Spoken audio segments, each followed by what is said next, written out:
And now it's time for job interviews of the future!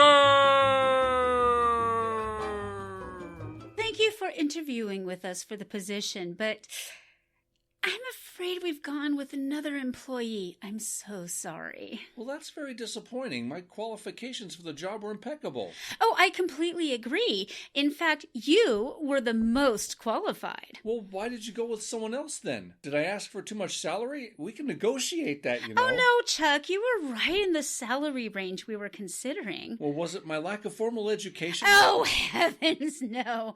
We would have gladly worked with you to fill whatever gaps in knowledge you have. Well, what was your reason then, if you don't mind my asking? Well, Chuck, we did a thorough background search on you. Well, I expected you to do that, but my record is completely clean. That's not what we discovered. Your second grade classmate, Wendy, says you were probably the one who pulled her hair one day in class. What?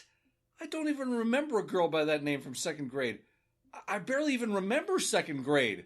At any rate, what's that got to do with my job? We also found out that your former classmate, Jennifer, says you played hooky from math class one day when you were in 7th grade. Jennifer who? Sorry, Chuck, that's classified. But don't I have a right to know what's going on? Then in high school, according to a girl named Babs, you had unprotected sex with her. Babs Bonneker? Oh, so you admit you know her? Yeah, but I never had sex with her. To tell you the truth, I may be the only boy in school who didn't have sex with her. Are you slut-shaming this poor woman? Poor woman?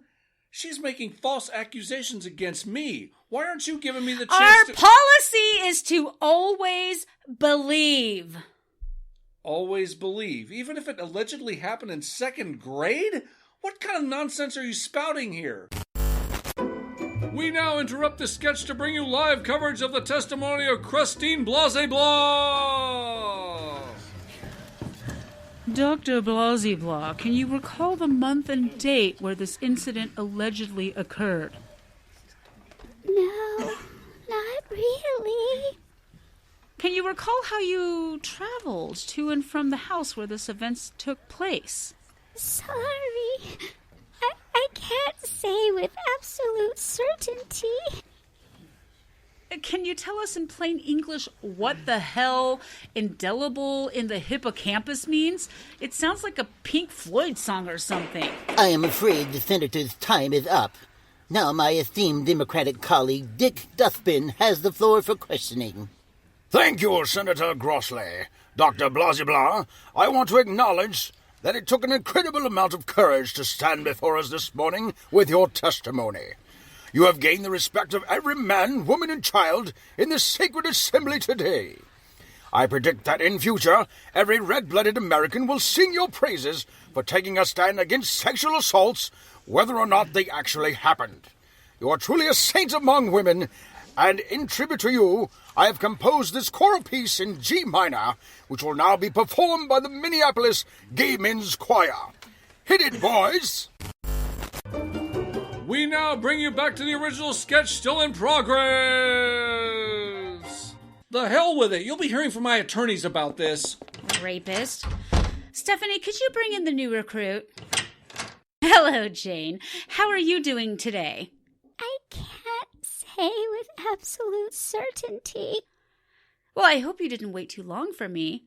I'm not sure exactly how long I waited.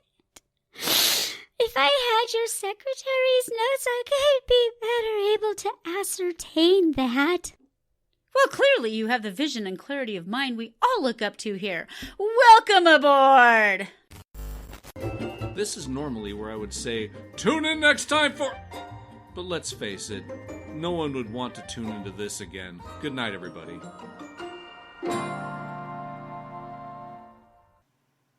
Good afternoon, everyone, and thanks very much for joining us today in our webinar entitled Educational Equity Solutions Through Social and Emotional Well-Being. Now, we have a lot to cover, so let's get started. We've partnered to develop a series of briefs focused on how we can advance educational equity. our briefs highlight the importance of a systematic approach to meeting the needs of students and educators. You will hear from expert practitioners as well as young people themselves. They're going to talk about the needed changes at the policy level, the staff level, and at the program level. For the last several years, we have been going around the country finding districts that are trying in a systematic way to improve educational equity by making all students feel a sense of belonging and support so they can fully engage in learning. So we're taking this approach to the changes needed to happen at 3 different levels: the policy level, the staff level, and the student level. Districts have made clear these 3 levels are what their change process was like. Any questions? Yes, Bob. What 3 levels are you talking about, man? That is a very good question, Bob, and I hear your concerns. We'll circle back on that in a while. We first discussed having the district start the process by reviewing their policies to assess if any of them are inadvertently making things difficult for some groups of students. Next, educators tried to root out and eliminate some of the educational structures that are blocking some students from learning. And they all mentioned building the capacity of the staff to help the students engage, mostly through staff professional development.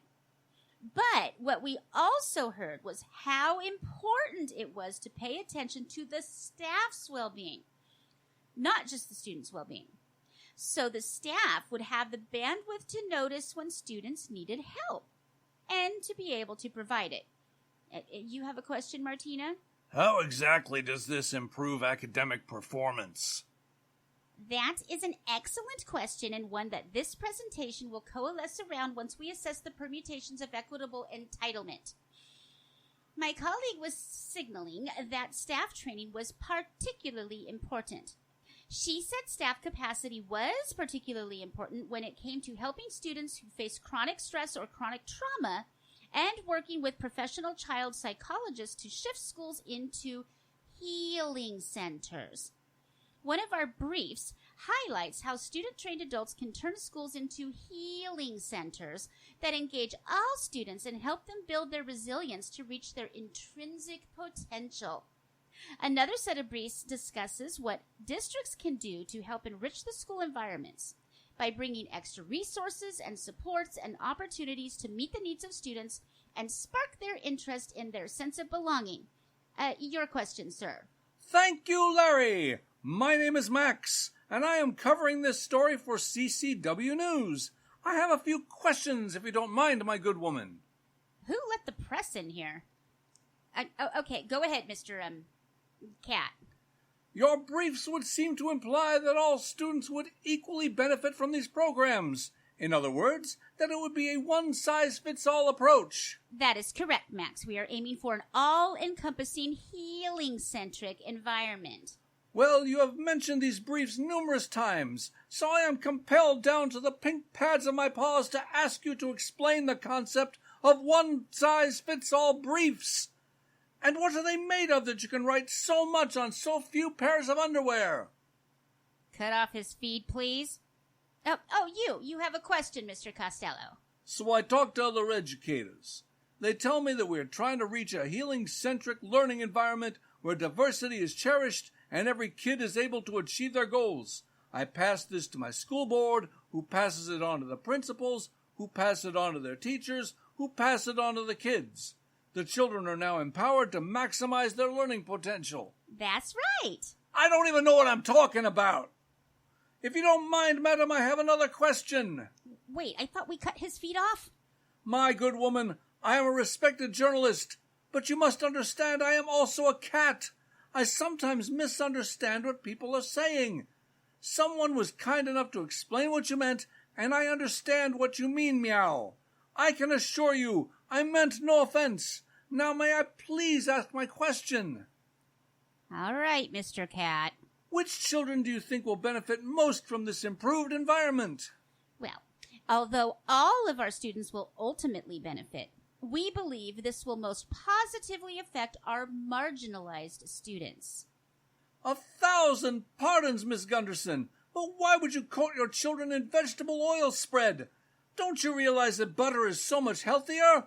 I mean, I know it's twice as expensive, but... Oh my God, it's marginalized, not margarinized.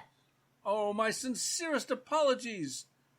Anyway, please explain which children you consider martinized. That's Never mind. We are mostly talking about minorities, particularly blacks and Hispanics and indigenous people of color. So you are racist. Well, no, we are actually anti-racist, which is totally different. We believe that white children have unfair privilege and all POC are therefore disadvantaged. So you are racist. No. The system has been rigged toward the colonistic white race since the beginning. All right, then. I assume that you are targeting these minority children and giving them the extra help they need to get equal or even higher scores than their white friends and stressing academic achievement to them. This is indeed a splendid thing. No, Max, that's not how it works. It isn't? No, we have to de-emphasize the testing of our marginalized students in order to protect their self-esteem. So non-whites are being held to lower standards? Well, I wouldn't put it that way. So you are racist. Thank you, everybody, for coming. That concludes our presentation. Good night! I still don't know what I'm talking about.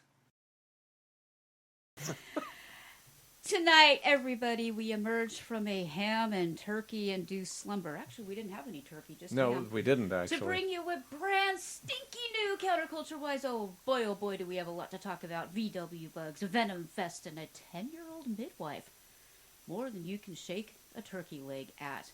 Don't go anywhere.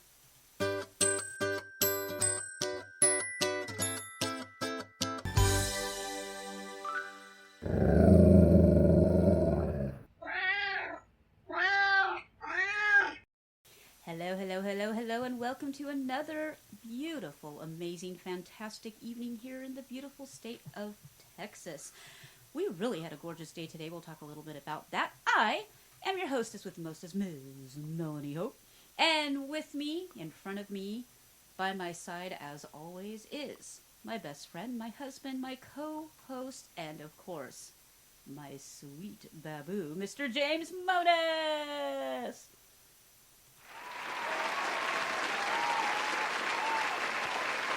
Thank you, Babu. Well, he had to go for an entrance there. He Yeah, was just waiting. I was not going to let it just. No, I had to make I had to make a real entrance this time. Babu. Hi, folks. All right, it's folks. good to be here. Real good to be here. Welcome to the chat to some of my favorite people in the whole wide world, and those who are shy. Hey, welcome anyway. We love you. We will take you any way we can get you. It's nice to have more than one audience. It is always. And, if you are listening in after the fact on one of the many platforms that we're on, and you want to drop us a line and tell us what you think about the show, good, bad, or otherwise, please do that. You can write to Jim at CounterCultureWise.com, Melanie at CounterCultureWise.com, probably when Max von Riegelbees are... Not yet, but yeah, we can set that up for him. I don't know if I trust him. No, I don't want him anywhere near a computer. Probably, yeah. Every time we let him he has his own little computer that I've rigged so that he has can't, no internet, I hope. Well, not very limited internet. No, we're gonna have the FBI. No adult human stuff. No, we can do basic research. No kitty porn. No cat porn. No. Well, folks, no matter where you're listening, please, by all means, drop everything. Ouch. And like, share, subscribe. If you already subscribe, unsubscribe and resubscribe. Hit the little bell if you're on ScrewTubes for all the good that does. Give us a 2,000-star review on whatever platform you're on. And, of course, tell everybody about us, good or bad. If you do hate our guts and you just think we're the most awful podcasters on the planet, please, please, please let us know exactly how you feel. Go to CounterCultureWise.com, fill out the ID10T form, and we will give it the attention that it deserves. Absolutely. Now, I don't know. We hope everybody had a great Thanksgiving. We sure did. I know we did. We upheld our tradition of inviting over strays. Had our neighbor over who thought it was hilarious that we called him a stray because he has a family, but he didn't want to hang out with them. He wanted to hang out with us, so that worked out. Yeah. And We did not have turkey. We didn't. We wound up. Melanie got a delicious spiral cut glazed ham. It was out of this world. And Well, I dinked with the glaze a little bit and added a pomegranate habanero to the traditional glaze, and it really It was so myself, quite got good. Quite good. She and also, then, of course, my infamous paleo stuffing. yes. Please Which was tell a our huge friends hit. about. Please tell our friends about this. It has no breading at all. Nope.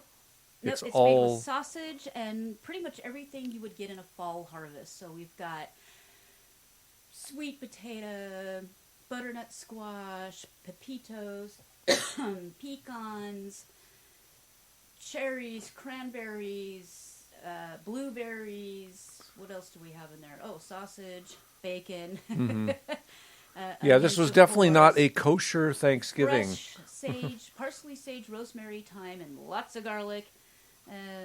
But no basil. No basil. We ran out of basil. No, we did not run out of basil. We grew our own basil. We had beautiful basil plants when we went to bed on Thanksgiving Eve. But I woke up to stolen basil. Somebody Which means we stole ran my out of basil. Which Who means we ran does out of that? basil. I mean, technically speaking, we ran out of basil. No, that's not running out. that's being thefted. Is that a word? Thieved did? So, do you think Melanie is right, or do you think I'm right? Go to CounterCultureWise.com. Go to our... Who does that? Thanksgiving morning. Go to our chat somebody room. stole my basil. And the thing is, Miss Susie Q heard it and barked, and Mr. Dumb Old Jim just slept on the couch and didn't listen. So we had no basil. Okay, I stole the basil. You did not steal the basil. But who does... Seriously, I walked out there the night before I went to bed. We had these beautiful basil plants. I've been growing them for months and everything. Lots of leaves. I couldn't wait to pick it, have fresh basil, because I already bought all the other spices, thinking, oh, I don't need basil because I have those beautiful basil plants out front. Get up in the morning, and they are just empty stalks. And no nibbled leaves. So we couldn't. No, we, I mean, it we couldn't wasn't- blame it it on the wasn't a flora and fauna critter. of the building or Yeah, the it area. wasn't... I don't know. Somebody picked all the leaves off my basil plants, and I'm a little miffed. And, so I tried to be a good husband, and I went to the one grocery store in town that was open on Thanksgiving. Got a pumpkin pie. I also looked for basil, and the fresh stuff was priced out of our range. $200 a gram. Pretty much. It was insane. It was like cocaine prices. It was totally stupid. So. And now I know why my basil got stolen, because if it's that expensive in the store. Well, this place isn't known for its low prices, but still. Dave in chat wants to know if the basil thieves are caught, will they do hard time? I actually heard the sad horns in my head before you even played them, so there's that. David, what will we do without you? He's telling me to get clover it. Clover isn't a spice, you spaz. Okay. Okay, anyways. Wow, happy birthday, Mr. Hendricks. Can you imagine if he had lived? Yeah, he would have been 80 years old today, would have Jimi Hendrix. From Seattle, first became, I think he was a guitarist with the Isley Brothers and James Brown for a while. Went to England, formed the Jimi Hendrix Experience, and the rest is history. When was the first time you heard them? Do you remember? Hendrix? Yeah. I think it was when my mom introduced me to Woodstock. Mm-hmm. And because she was a guitar player, so I must have been 6, maybe. Yeah. I didn't know what I was listening to. Mm-hmm. But, I mean, growing up in Seattle, he just kind of like him and Yeah. Bruce Lee. I mean, you Right. at some point you visit their graves. And technically he's not in Seattle, he's in Renton. But Right. I went to school literally across the street from where he's buried. So Mm-hmm. at college, and so I have visited his grave on many occasions. I never have. My first exposure to him was also Woodstock, although in my case, I distinctly remember I was 12 years old. I was at my friend Chad's house, and we were watching the Woodstock movie. Mm-hmm. And the way they edited it, he was the final act in the movie. Oh. And I had heard of Hendrix, Mm-hmm. but I'd never actually heard his playing. Yeah, I don't think the folks at Woodstock knew who he was until... No, he had already been established. But he wasn't, like... But this is where... He became a god. Yeah, with because he comes out, he does Star Spangled Banner and Purple Haze, and my jaw hit the floor. Yeah. The very next day, I was at the record store buying one of his Yeah. tapes. No, I'm serious. Yeah. I bought his... Now, I may be crazy. Super but hits. I have heard that there or are whatever it's called. sounds that he created with just that one Vibrato and... whatever that they Yeah. still haven't figured out how he did it. we probably never will. I mean, without a synthesizer or any of the Right, modern equipment right. that we have. He was one of a kind. Yeah. I mean, And there's... when he grabbed a song, like All Along the Watchtower, man, I mean... Yeah, now he Dylan's owned it. version was really good, but he owned it. he made it his own. Yeah. And I got to see Bob Dylan perform that song with the Grateful Dead, and as good as it was probably the only good song in the whole concert. But anyway, You're such a name dropper.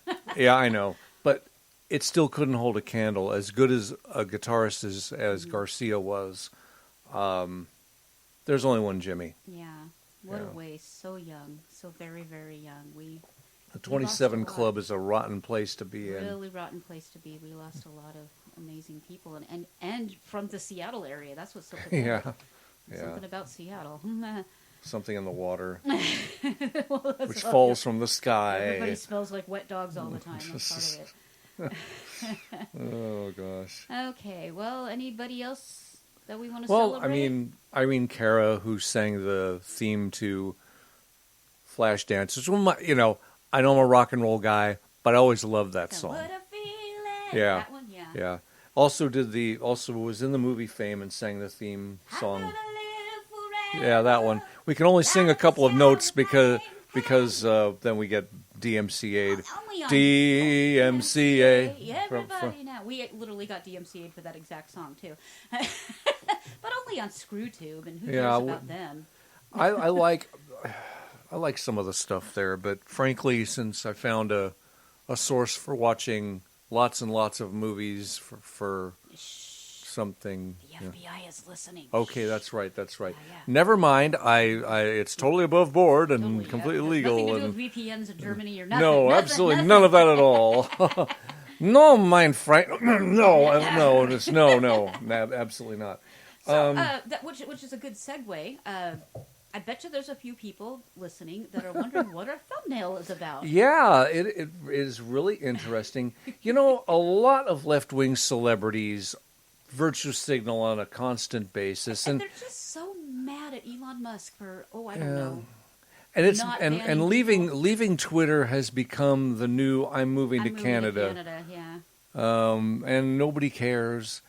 But this woman, talented actress, She's okay. she's all right.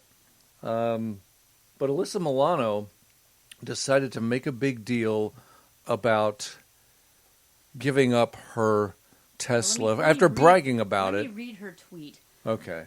I gave back my Tesla. I bought the VW EV. I love it. I'm not sure how advertisers can buy space on Twitter. Publicly traded companies' products being pushed in alignment with hate and white supremacy doesn't seem to be a winning business model, she says. Okay. On Twitter. On Twitter. Now let's talk about the irony thereof. Well, Now, it was the I'm not- Hodge twins that first tweeted. Yeah. I am not going to, the current Volkswagen is not this, but VW was actually formed by members of the Nazi Party along with Adolf Hitler.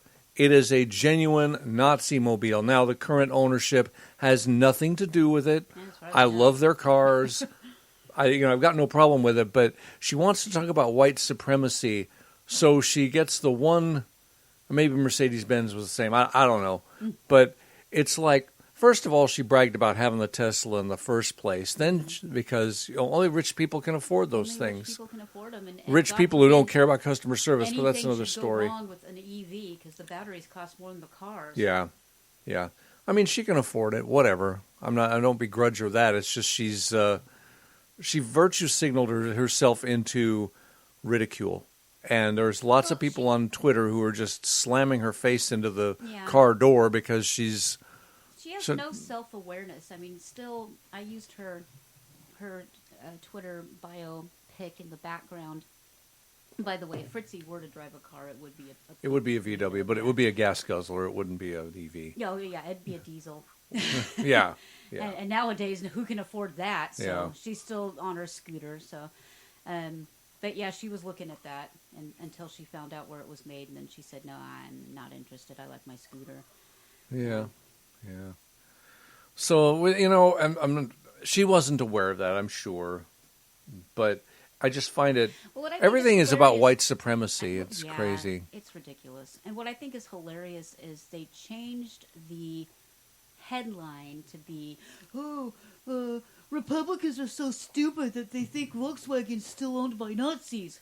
Not a single solitary person said that. Nobody said that. And even when they're posting the tweets, they basically just own themselves by proving the headline wrong. So... Yeah. Hence the title of our show this evening. We just thought it was hilarious, so we poked some fun at her because she was co-stars in a show that I truly loved, Charmed, with a person who she's since bashed because she's the only one who stood up to people like Harvey Weinstein. So of course was treated like a conspiracy theorist and just. Rose McGowan, we slammed her early on until we found out more about her. We found out that a lot of what they were reporting about her were untrue. Right, well, naturally. And, I apologize. I admit when I'm wrong. Yeah. Unlike the left. So. Well, they quadruple down and then call you a racist for it. Yeah, it's easy. You just call somebody a Nazi or a racist while buying cars made by real Nazis. No. No. But now that everybody's a Nazi, nobody's a Nazi. I mean, let's face it. The fact that we're starting off with these bits of news rather than anything related to Biden or Trump or Kanye. Yawn. First of all, yawn. Second of all, it's been a slow news week, and I couldn't be happier. Oh, thank God. We didn't even Chuck didn't even have anything to report. Right. Week, he's off. We gave him an extra few days to go.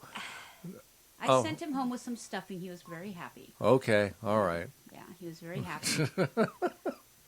He wasn't invited to dinner though because he chain smokes like a chimney. So we have that in the house, but he keeps kicking the habit, and then it keeps kicking him. I think the stress of reporting the kind of nonsense we deal with on a almost daily basis is getting to be a bit much for him. He may or may not have one midweek. We'll see. So stay tuned. Make sure you check out the Holy Crap, This Is Actually Happening YouTube, BitChute, and Rumble pages. It's become a very popular series. Yeah, I'm thrilled with how we accidentally hit the algorithm, and it's really funny because you'll get thousands of views and several hundred subscriptions in an hour. Right. And then the next week, nothing. It's like you can't tell me that that's organic. Yeah. You can't tell me that that's organic. But like I said, ScrewTube, we get a pretty decent following on BitChute, and Rumble hasn't quite taken off yet, but we're working on it. Yeah. And then of course there's our website, CounterCultureWise.com. So we had an interview. We did. And this guy's amazing. And he's going to be. We're going to actually have the interview broadcast, I believe, on next week's show. Mm-hmm. We wanted to have time to advertise it, mix it, do all the good because stuff. this guy is a best-selling author. We'll bring him back. Yeah, we'll bring him back. But his name is Naresh Visa, and he is a genius. Author. I mean, he's basically a modern Renaissance man, and I mean, I didn't pound that into the floor with the interview, but it was upbeat. It was fun. I learned a lot. Yeah. And I led the interview, which is something doesn't usually happen, but the fact is I didn't really have to ask that many questions because he was off to the races. Melanie was keeping up with him, and so it was very lively and fun. And but we almost went 2 hours and still had a lot more to talk Yeah. about. So we'll definitely have him on again. A lot of the interview I probably won't be able to put up on ScrewTube, but we'll put it up everywhere else. absolutely, Yeah, absolutely. So he is an Indian American who has a lot to say about how brown people are treated in America, in our with- country, and it's not yeah. nice. No, it's not good. And it's not nice in the not nice And way we that discussed- lefties talk about. And I'm not going to give any surprises away or anything like that, but we did discuss Trump and DeSantis and Joe Biden and what we think is going to happen, whether we're voting for him or not, that kind of thing. So you may be surprised at what you hear next week. That's totally, and I'm really looking forward to the next interview, and I'm really looking forward to sharing this interview with you guys. I haven't been this excited about an interview. I was actually so excited about it that I got completely stressed out, lost my mind. I wasn't going to say anything. No, you don't. It's okay. I just wanted it to go so well. Have you ever wanted something to go so well that you wind up messing it up because you were so stressed out about making it? I had no need to worry. No. At all. I At told all. Jim, it's just going to be a conversation. The guy is incredibly prepared, very intelligent, has a lot of information out there, has been on several news circuits. We are blessed to have him on the show. Yeah. And he'll probably run it, and he did. Yeah, he's really- appeared really on easy guest, really easy Newsmax guest. and I believe CNN maybe. Yeah, he's been, I believe, don't quote me on that. Maybe but Fox. I'm not really it'll be- sure. It'll be all over the place. Yeah. Anyway, let's do some news of the weird and wonderful, shall we? I'm into that. CounterCultureWise is proud to present News of the Weird and Wonderful. Here are your hosts, Melanie Hope and Jim Monis. That's us. That's us. Yay! You want to go first? You want me to go first? I think I'll go first because the next one looks like one that was made for you. Okay, sounds good. Ekutren un gato and a boy. Uh-oh. Whoa. Ruh-roh. Okay, well, let's... Reggie? Okay, go ahead. You do the next one. Encuentran a un gato atrapado dentro de una maleta en un aeropuerto. Well, now, I went to the English version of this one. Okay.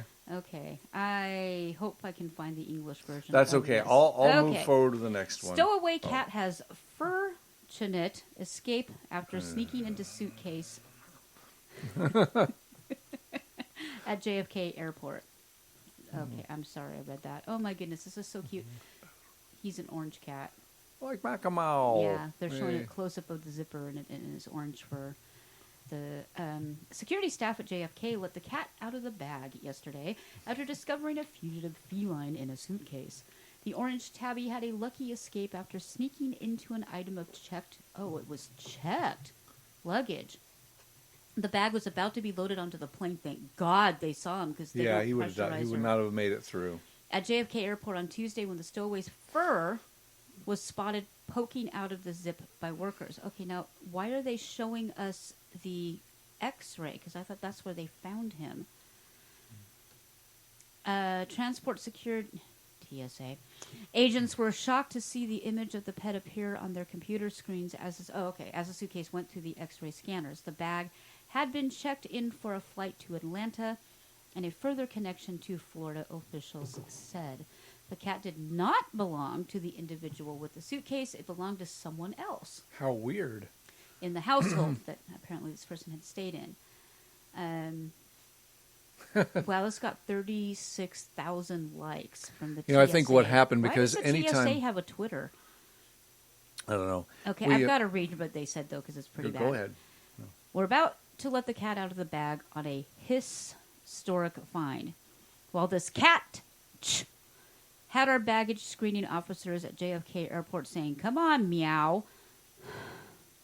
Dave, this one's for you. Yeah, The definitely. passenger said, "I didn't know it was in there. Wish we were kitten." Oh boy. Wow. See, what probably happened was what Max does every time we open a suitcase. On a more positive Oh, note, Lord. we have info on how to best travel with your pets. Always check with your airline before you arrive. I can't do it anymore. Anyways, they're telling you how you can perfectly checked in and blah, blah, blah. So That's funny. the feline was rescued from the luggage before it was loaded into the pressurized cargo hold. Well, thank God it would have been pressurized. It was a lucky escape for the cat, as plane holds get very cold, meaning the journey could have been fatal. The pet was safely returned to its owners, although the passenger ended up missing his flight.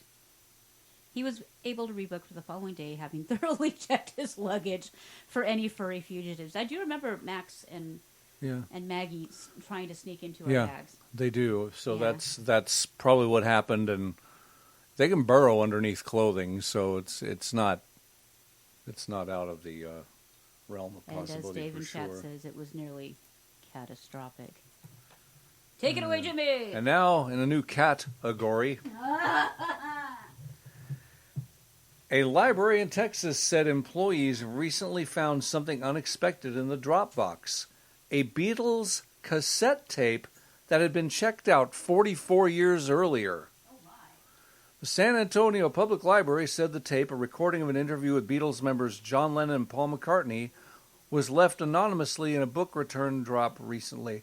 I think I had that on CD once. There was interviews with all the four former Beatles. Librarians determined the cassette had been checked out from the Westfall Branch Library more than 4 decades earlier. Luckily, we have been fine-free since October 2021, so even if you have an item to return that's a year late, a decade late, and even 4 decades late, we will still accept it at no charge, the library said in a Facebook post. Can you imagine, let's say it's 10 cents per day for a late fee for a book. Well, they or always have a cassette. maximum. I Yeah. mean, I'm still being chased by the Las Vegas library for like $4. Oh, we should just pay them and get it over with. I want to! Yeah. So, I do remember having. I think Melanie's mom left it to us, but she had all kinds of Beatles paraphernalia and recordings, and we did have one, or maybe I borrowed it from the library myself. I'm not sure, but it was 2 full CDs of interviews with all 4 of them, conducted while they were together, while they were breaking up, afterwards, even by like a decade. So it was very interesting to hear how they evolved about their thinking about the band and each other and all of that. So made for interesting listening. Yeah, Mom was a little bit young, so they were pretty much broken up by the time she discovered it, because she's not quite a boomer. She's a little bit younger than that. Right. Which cracks me up when people call me a boomer. It's like, my mom wasn't even old enough to be a boomer, but whatever. But she did get right at the tail end of the fan club. Mm-hmm. So she didn't have all of them, but they used to actually send out 45s. Right. Wishing you a Merry Christmas and whatever. Mm-hmm. And so I got to listen to some of those, and I wish I would have kept them. What were we thinking? I'm not sure. Us kids were so dumb getting rid of stuff like bell bottoms and vinyl albums. It's Yeah. I remember thinking MP3s were a fad. They'd never stick around. They kind of were. I mean, it's all streaming I had a now. collection that, like, I mean, I had a record collection that would rival anybody's Yeah. back in the day. yeah, I mean, I had every Pink Floyd album except for Animals. For some reason, I never got Animals, and when I finally did listen to it, I wasn't as impressed as I was with most of their other stuff. in one of my when I was a little kid, well, not a little kid, I was 12 or 13 when my mom married my stepdad, my second stepdad. One of the very first Christmas presents he got me was Meet the Beatles.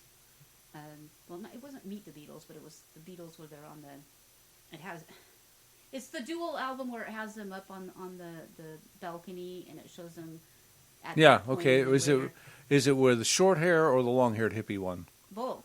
Okay. So yeah. It's split. Right. Yeah, but it was a hodgepodge of all of them. That Anyway, was that was my first and he gives me, so here I am, I'm 12 years old, right? Mm-hmm. I've got one of those cassette tapes with I didn't even have a boom box. I wasn't even that cool. It was one of those little rectangular ones about the size of a brick that has the 3 buttons, and that's about it. So he gets me this vinyl album because he found out that I really liked the Beatles, even though I was only 12. And I'm like, oh, thanks, neato.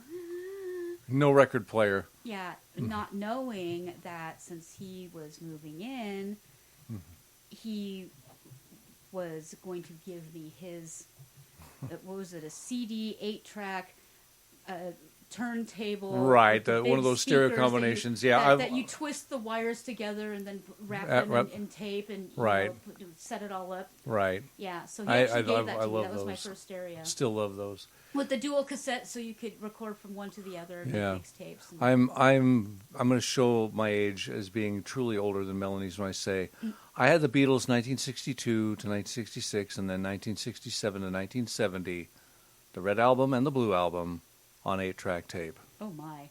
So yeah, I briefly remember 8-track tape. That was, if you want to give your kids a musical education, you should. That's one of the things you should start with. I would say any of the Beatles' greatest hits albums. It could be Beatles 1, the Red or Blue album, Beatles' greatest, any of those that have come out, just to give them a basic idea of what good music is. I'd also recommend Everly Brothers, Chuck Berry. I'm an old man. Nobody cares about those people anymore. No, they do, and they have to, because music wouldn't exist as it does today. I'd heard Frank Sinatra my whole life. I mean, I heard the name, but a couple of years before I heard Hendrix for the first time, I actually saw and heard Frank Sinatra for the first time. They were showing a special called The Main Event. He was playing at Madison Square Garden, and when he was out there singing, I thought, well, he's good, but I'm not really sure. And I'm 10 years old now, you understand. I'm like, he's good, but I'm not sure what the hype is about.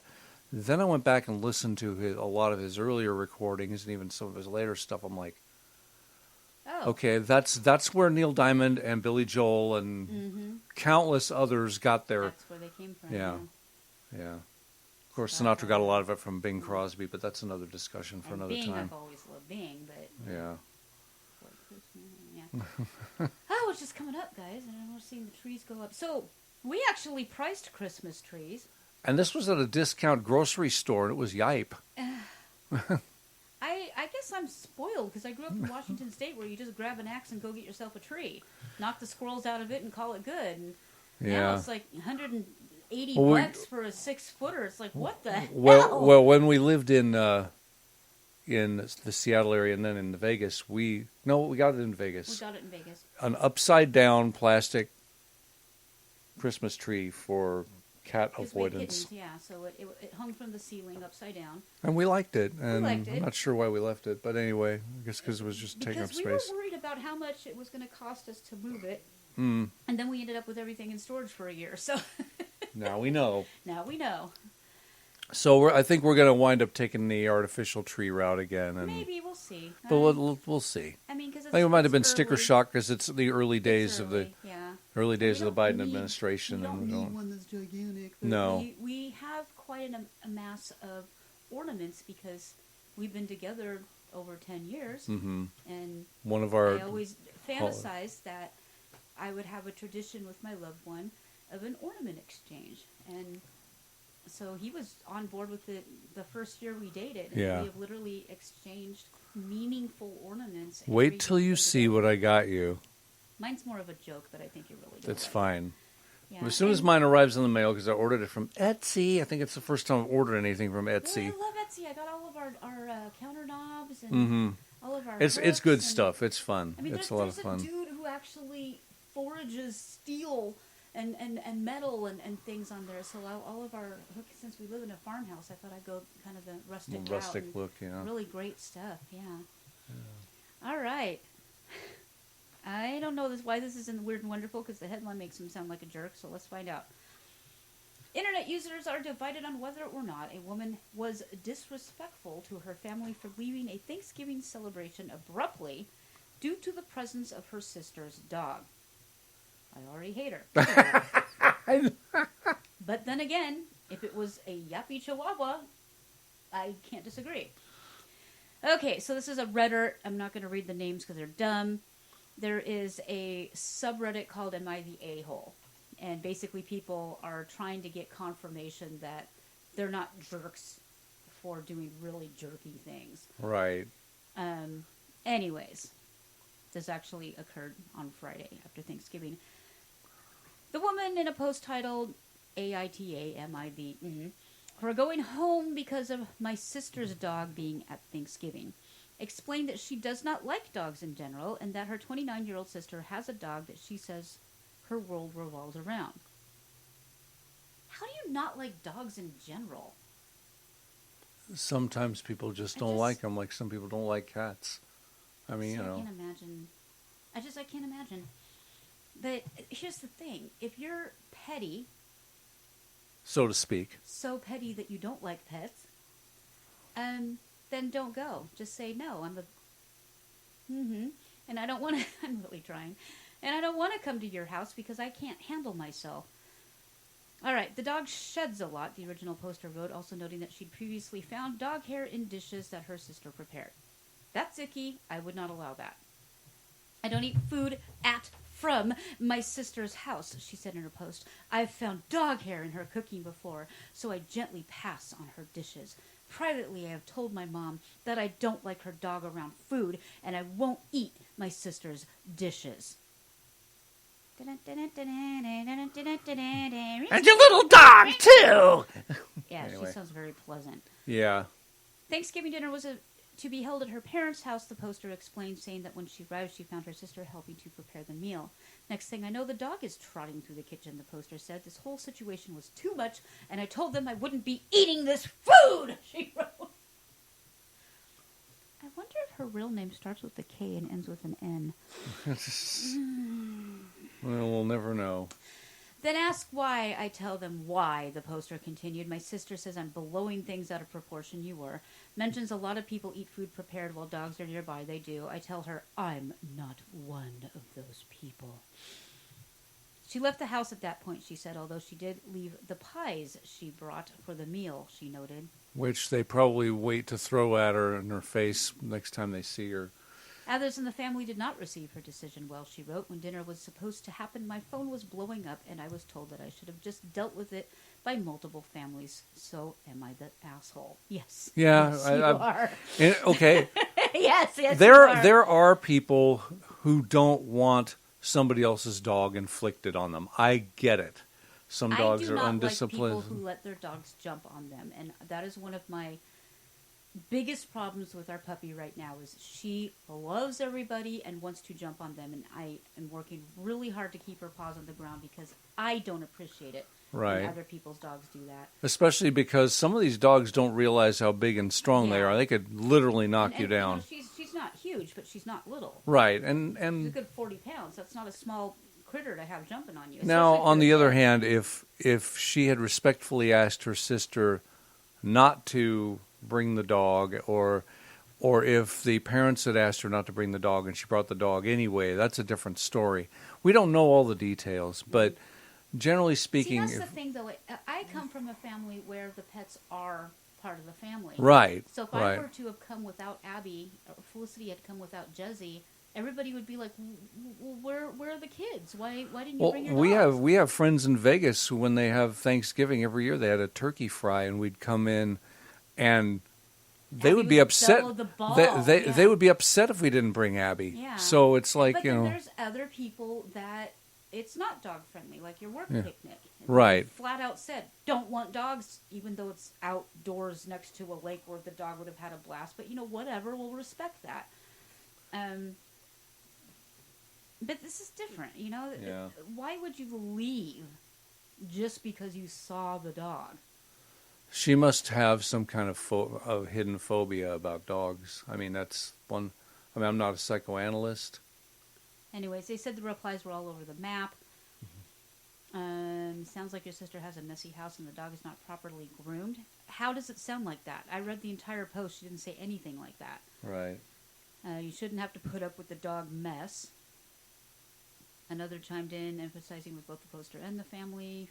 For me, I will pick NAH. I guess not the not the a-hole, because I understand both sides. A second highest up upvoted post, however, took a different approach. Yes, you are, but only for your failure to communicate. You're approaching this as if your stance is common and therefore your family is being unreasonable. There are 69 million dog owners and 45 million cat owners in the U.S., most all of whom eat food prepared around pets, the person continued. Most people would refuse to eat food at home where pets were licking off the dishes, but most people would not refuse to eat food in a home where a dog was present. That person seems reasonable to me. Yeah. Yeah, I could see one thing if, like, you were, like, letting the dog lick off the spoon and then you were stirring the mashed potatoes with it afterwards. I mean, that's one thing. That won't happen and here. we jokingly say that the dog was a pre-rinse cycle of our dishwashing, but only with steamy hot water and lots of soap cleaning the dishes. I mean, I wouldn't let the dog lick the dish and then put it in the cupboard, and I would be mortified if you found pet hair in the food that I was serving. The problem is you're going to find my hair in the food that's serving.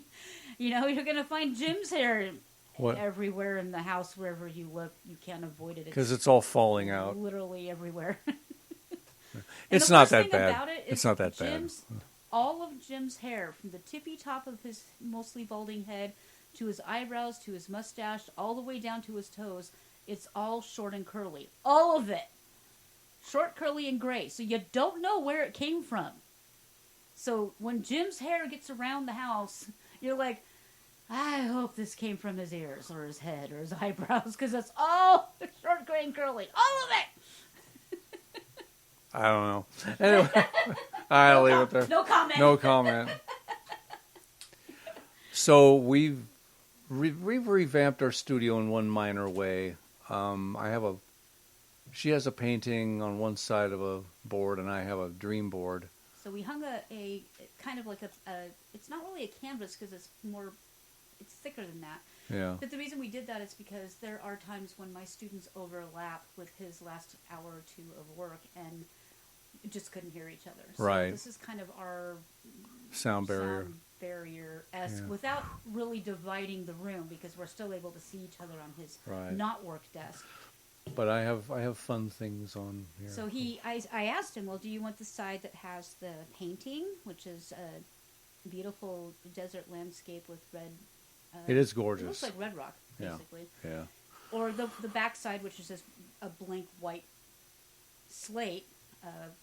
And the way that I sold it to him was, you could turn it into a dream board. And Jim's impressionable and said, yeah, that sounds great. I'll take that side. So that was easy.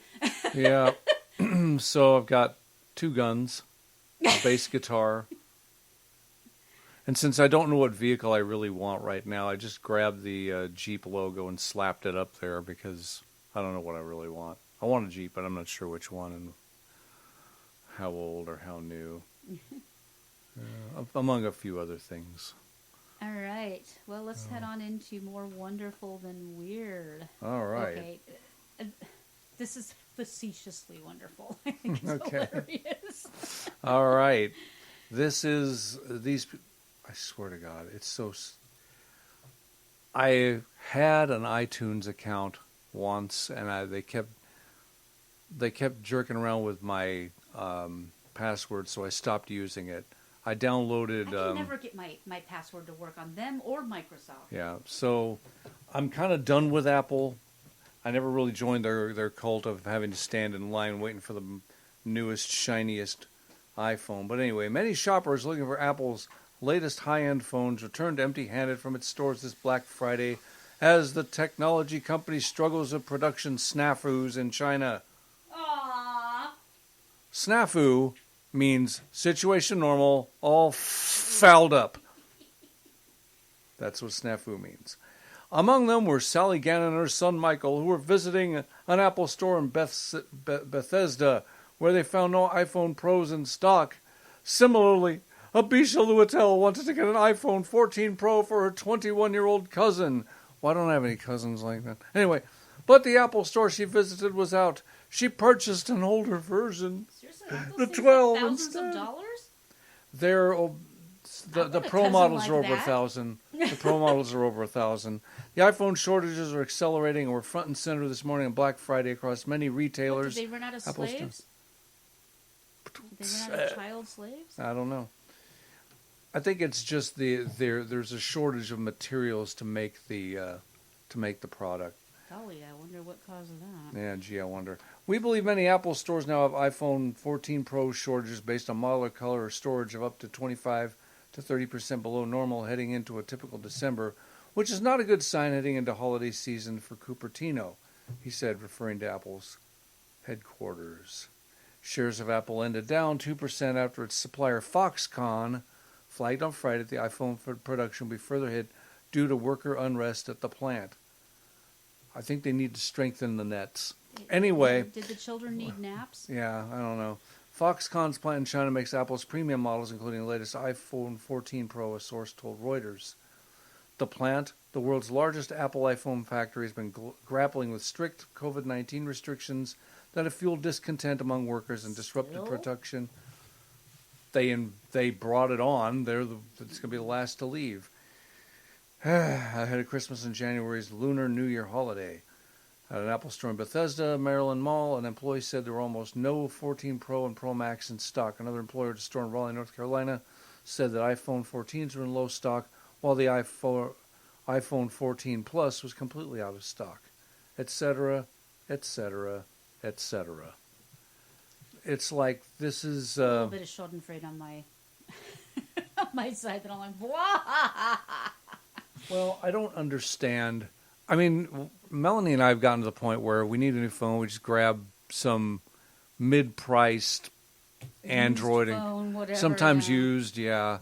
I'm just not into having all the bells and whistles. The only thing I like is having extra storage for apps and that kind of thing. But that's. I even kept my old phone that it couldn't be used as a phone, and I call it my gaming device because as long as it's hooked up to the Wi-Fi, I can listen to YouTube or whatever on one, and play games on the other. So I just kept it as a so-called gaming device, but I couldn't use it as a phone. That's the one thing I can't ever seem to use my dang phone as is a phone. Yeah.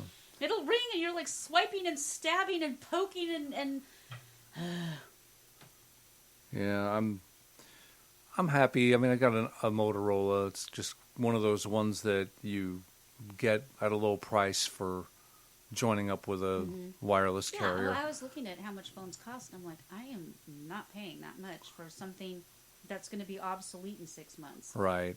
And ours tend to last between 1 and 2 years. Yeah, give or take. So, and I'd rather just pay cash outright than have to constantly pay for them as part of the plan. Yeah. I mean, I did have. I think that's what we did in this case. Yeah. They offered it to us at a low price. And snagged it. Under $100 each. So, yeah. And it works every bit as well as a Samsung or an Apple or whatever. Yeah. Yeah. Yeah. So. I've never understood the Apple thing. I've never understood. No, I like I said, iTunes, that's fine. But if I can't get, I mean, I'm only going to struggle and strive so much when I could pay X number of dollars a month to get Spotify, have more tunes available to me, and not have to pay for individual songs. So there. Yeah. All right. I think we've got time for one more before we head into the first. Are we already that far in? 8:59. Yep.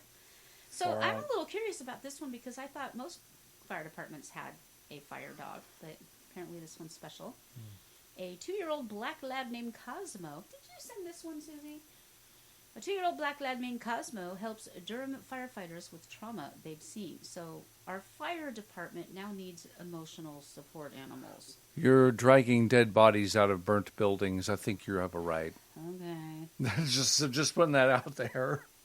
The Durham Fire Station is taking a unique approach to helping firefighters. When they return from a call and come back to Fire Station 13 at, I don't know why we need the address, a 2-year-old black lad named Cosmo helps them with the trauma they've just seen. He's become part of the family here for sure, said Durham Fire Department fire driver Morgan Nelson. How do you drive a fire? Move along now. Move. Ow, ow, ow! Move along. Ow! Move along now. Cosmo serves as the department's emotional support animal. He came from an Iowa-based nonprofit Pause and Effect. Cute name. The organization typically raises, trains, and places service dogs with children and veterans with disabilities. God bless you. What an amazing organization. He kind of just helps me relax and kind of calm down and kind of think of other things besides what just went on about a call, Nelson said. These are not the hot firemen like I'm used to seeing. They're all a bunch of old bald men. I can get that at home. I want me some calendar firemen. Okay, other than the tail, this dog looks remarkably like Susie. Yeah. It's a really good feeling to wake up in the morning, come home, hear the little pitter-patter of feet come down the hallway. You just know your day is going to be better. At the firehouse, Cosmo has his own chair, snacks, and plenty of attention. He knows to go to his crate when the alarm sounds as firefighters head out. His schedule is 6 days on and 3 days off. Where does he go when he's off? Well, we're about to find out. It's the next paragraph. See? On his days off, he loves to go hiking on the Eno. Do some different things, Mass said. I don't know what that means, but okay. Cosmo's trained to smell stress. He will stay by the side of firefighters who he can't tell need him. Why am I having so much trouble? Oh, because it's like 0-point font. Let me make this bigger. And he'll end up coming over and kind of laying his head right on my lap and just look at me and help me relax and forget about what went on. We need to work on that, Susie. We need to get you to do that. Mass said that Cosmo has a friendly rivalry with Ripken the Bat Dog, seen at Durham Bulls games. Oh, the Bat Dog, the dog that retrieves. We've read about that one. Yeah. And North Carolina State football games. Cosmo and Ripken will stare each other down at Bulls games. That's hilarious. He's pretty low-key for the most part. Cosmo's impact has been so notable, another Durham firehouse will be getting another black lab named Tower, who is expected to arrive in January. Well, I say that's a really cheap and easy way to take care of our boys. Let's do it. You know? Absolutely. And special thanks to Pause and Reflect for Pause and Effect. Cute name. All right. One more story that'll only take a couple of minutes, but I grew up listening to this guy. Yeah, he was. I like him a lot. Jovial. He's always been jovial, and he's one of the first entertainers that was honest about having a gastric bypass. And I did not know that. Folks forget about that, but he used to be quite the hefty dude. Yeah, he was. Now he's healthy looking. Yeah. But yeah, he's been the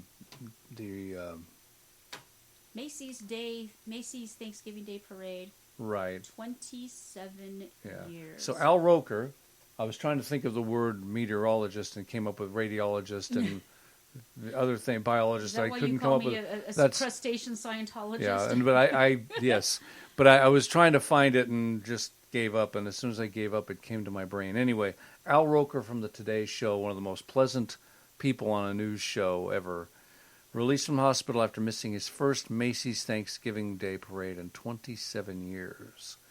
Al Roker's returned home from the hospital just in time for the holidays.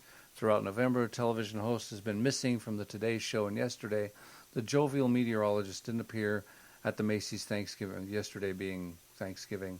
The jovial meteorologist didn't appear at the Macy's Thanksgiving Day Parade for the first time since 1995. Many fans expressed their concerns leading up to the parade, speculating whether he would make an appearance. While he couldn't make the event in person, he was there in spirit. Roker shared supportive selfie to Instagram and Twitter as he watched his colleagues from the comfort of his home, and he tweeted so much to be thankful for on this Thanksgiving Day, leaving the hospital home for Thanksgiving dinner. And on Instagram, he tagged his co-hosts Savannah Guthrie and Hoda Kotb and said he missed being with them. I guess he was in for blood clots. Yeah. I'm not going to say a darn thing. Please don't. Well, welcome back, Al. I hope you recover. You've and always been such a joyous person, a friendly face. And this is what's happening in your neck of the woods. He'd always say at the end of his national. He went to local, yeah, he went to local weather. Yeah. So, yeah, I used to make fun of him. Wow, neck of the woods. years. That is. That's a good run. That's a good chunk of my life. Ever since I was old enough to recognize things. All right, folks. Well, believe it or not, we are 5 minutes into the next hour, so we're going to take a quick break to pay some bills. And today we are going to have a wine of the week. It's a very special wine of the week that hits home a little bit, so we're going to share that with you when we come back. Don't go anywhere. We'll be back. Or else. The new abnormal, and this is why we can't have nice things, and we'll see what else happens. See you All of this in a moment. more.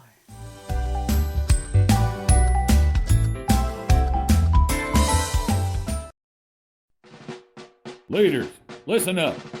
Do you feel like you can't get a dang thing done because of all the namsy-pamsy crybabies that want you to coddle their creativity? When you give orders, are you met with vacant stares only rivaled by a cocker spaniel? It's not them. It's you. You need to shape up or they'll ship you out.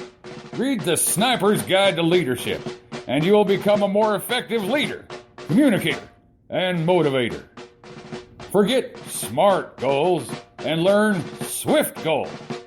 Get the Sniper's Guide to Leadership in paperback, Kindle, and Nook. Today!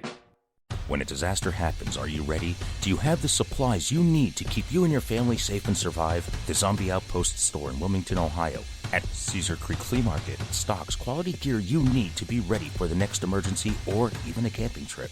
Visit zombieoutpoststore.com for location and hours. Check out our assortment of essentials you need when the next disaster happens. Go to zombieoutpoststore.com. Get 10% at checkout when you mention CounterCultureWise Radio. Be ready and be prepared.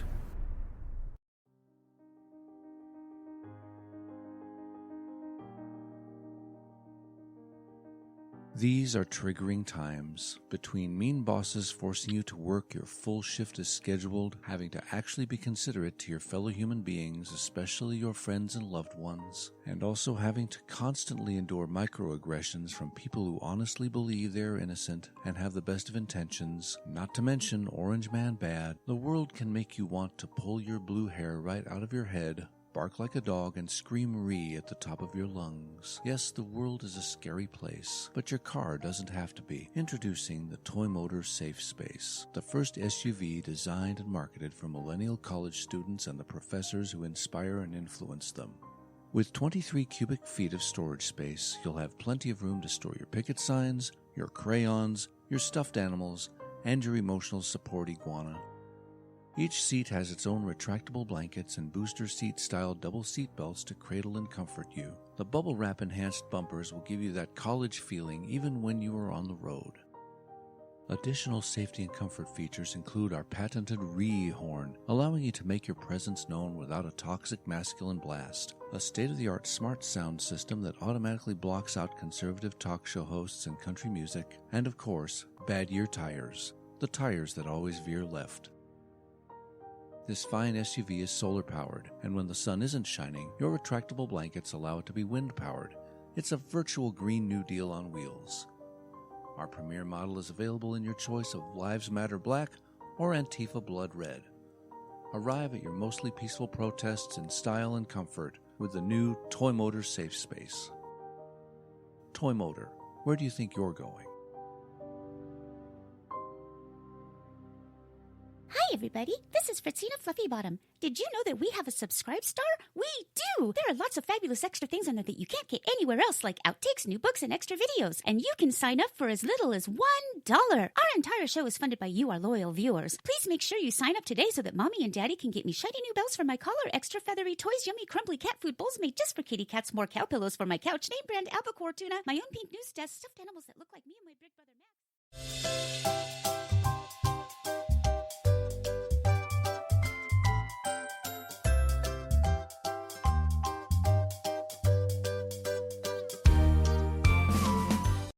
All right, folks, raise a glass. We're going to talk about our hike that we took today, which was so pleasant because it has been very Seattle-y here for the last week, I'd say. Yeah. Pouring down But rain. today, Beautiful, precious rain, which we desperately we needed, but very, very muddy. In fact, when we took our Miss Q for a walk at a park across the street from us yesterday,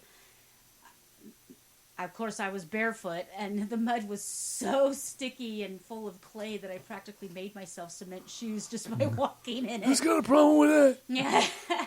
Yeah. Today we drove out to our favorite park on the north end of Waco, which there's just so many places to explore. There's, first of all, when you get to the area, there is a river walk. Mm-hmm. And that is one of my favorite places to go, just up and down on the river walk. On both sides. It's on both beautiful. sides. Yeah. Absolutely gorgeous. And then you get to a place called Cameron Park. Now, Cameron Park has a zoo. We've talked about the zoo before. Zoo. Great zoo. But across the street from the zoo and down the hill and across the street from the zoo, there is the hill and down the hill and all over the river and through the woods. There's Cameron Park itself, and there are so many hiking trails. Yeah, little nooks and crannies, picnic places, disc golf courses, mm-hmm. and it's just so big and it's expansive and it's gorgeous. Yeah, and they take such good care of it. They do. City of Waco takes really good care of it. And so we've been little by little exploring this gigantic park, and I'm the kid that likes to pull off the side of the road and pull off the just get out there and barefoot down a park, or so we are responsible dog owners. We keep her on a leash. We're still trying to train her, but it is nice to find a big field where she can just open up mm-hmm. and run, and she does. Yeah. So we do a mixture because we don't want her messing with people. We don't want her getting in trouble. But this dog loves to run. She is a runner. So we found some different paths where there's big open fields in the middle, and she'll mm-hmm. just run around. And then today our hike, it took us into the woods, and mm-hmm. we had some hills, and it was just lovely. It was a beautiful sunny day. It'd be a great place for a picnic or what have you. A t-shirt and be comfortable. Mm-hmm. Not too many people, mm-hmm. and only a couple of other dogs, and it was lovely. We had a lovely time. And then I thought, well, let's celebrate this with a wine that we got as angel investors with Naked Wines, which we've talked about before and is on our website. And this one is called DRG. The winemaker's name is Daryl Rex Groom. And, of course, if the word Rex is in it, I had to get it. But this is called Wine with Heart. And even the cork itself has a heart on it, which is pretty sweet. And why is this so special? Well, the words are very small, so bear with me. Our red blend is all about heart. Heartfelt thanks to you as angels for supporting it, and heartwarming for the many families suffering from heart disease that will benefit from it. And those of you who are loyal listeners know we had a little bit of a scare last year, which is why this year was the year of celebrations. A, because last year stunk, and B, because, Jimmy's still with us. So Yay! Jimmy's still with us. Our son Colby was born with congenital heart disease, and his life mission has been to help raise needed money for heart research. He has helped raise $2 million so far, and with your purchase of this wine, we get to add to that, as nakedwines.com will generously donate proceeds from this blend. Colby initiated and inspired this delicious wine that not only tastes good, but it feels good too. Drink well, do good. We would love to have these folks on our show, so we'll probably be contacting them. Please go to our website, click on the nakedwines.com link. It's not very much. It's what? It can be as low as like $20 a month. Yeah. And you what get you're to... doing is you're investing in small wineries, mostly mm-hmm. here in the States, but some overseas, yeah. mostly California. And you get like... Crazy discounts. Crazy discounts on some of the best wines I've ever had. So we let it bank, and every couple of months I'd say about every quarter or so, we yeah. get a case of wine, and some of the best wines I've ever had. And yeah. it's fun because they'll suggest wines that you wouldn't otherwise think of. Right. This was one of them. Yeah. We do love our red blend. So let's see how our DRG Red Blend California 2021. Does it say what does it say what wines are blended? Sometimes they do and sometimes they don't. I mean, not that it matters that much. Let's see. This is the first time that we actually just said, okay, they've got a box already put together. We'll do that, because normally we spend a lot of time. Normally we agonize, and this time we're like, meh, let's do the cab box. So Jim got lots of cabs, and then Yay. I think this was the special one that they send you for free for getting a case. So Okay, well, let's try it.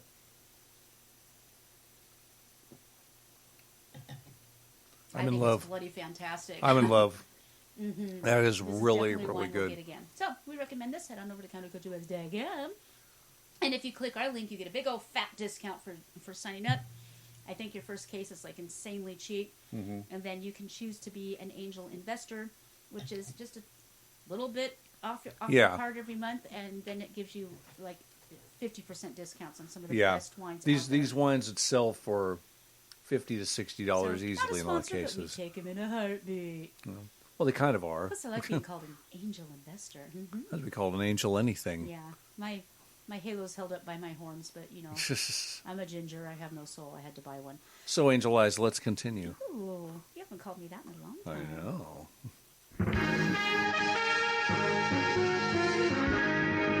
This is not Bubba Walters. It is no longer 2020. But this is your new abnormal.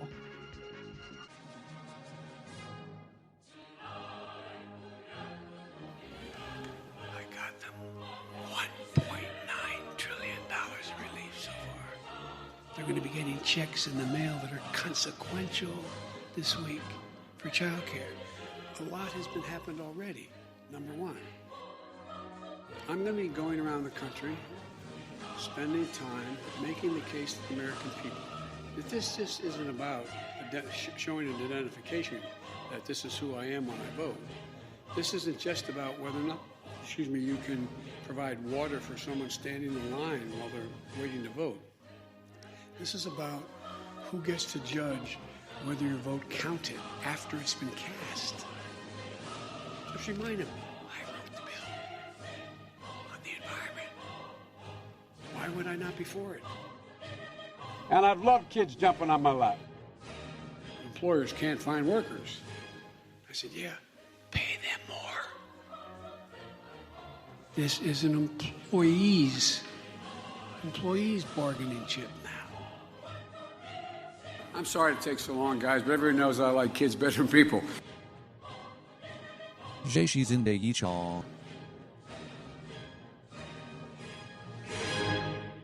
By the way, he gave me permission to touch him. Ladies and gentlemen, our creeper in chief, or our leader in creep. I don't. He's just yucky. Anyway, I don't want to dwell on. So I think that dovetails nicely into the very first article. They're literally defending an invasive man-eating species. You know, like Democrats. All right, more than 184,000 gators in Florida have been killed since 1997, according to Florida wildlife officials, but the bar needed to kill them is low. Okay. The 6-foot alligator in a northern Hillsborough County backyard pond hadn't bothered anyone. It wasn't injured, but it was killed. Phil Walters, a nuisance alligator trapper. Gator, yummy. Gator is yummy. Contracted with the Florida Fish and Wildlife Commission's statewide nuisance alligator program, had been called after a mother whose child had been playing close to the pond in their backyard and reported the alligator was lurking. Okay, I'm interrupting myself here. That's what they do. It's in their job description. They lurk. Shut up. Moving on. Yeah, but if you're lurking near my kid, I don't care if you're a Biden or you're an alligator. Get out of there! Yeah, you pull the kid. You don't get... Anyway.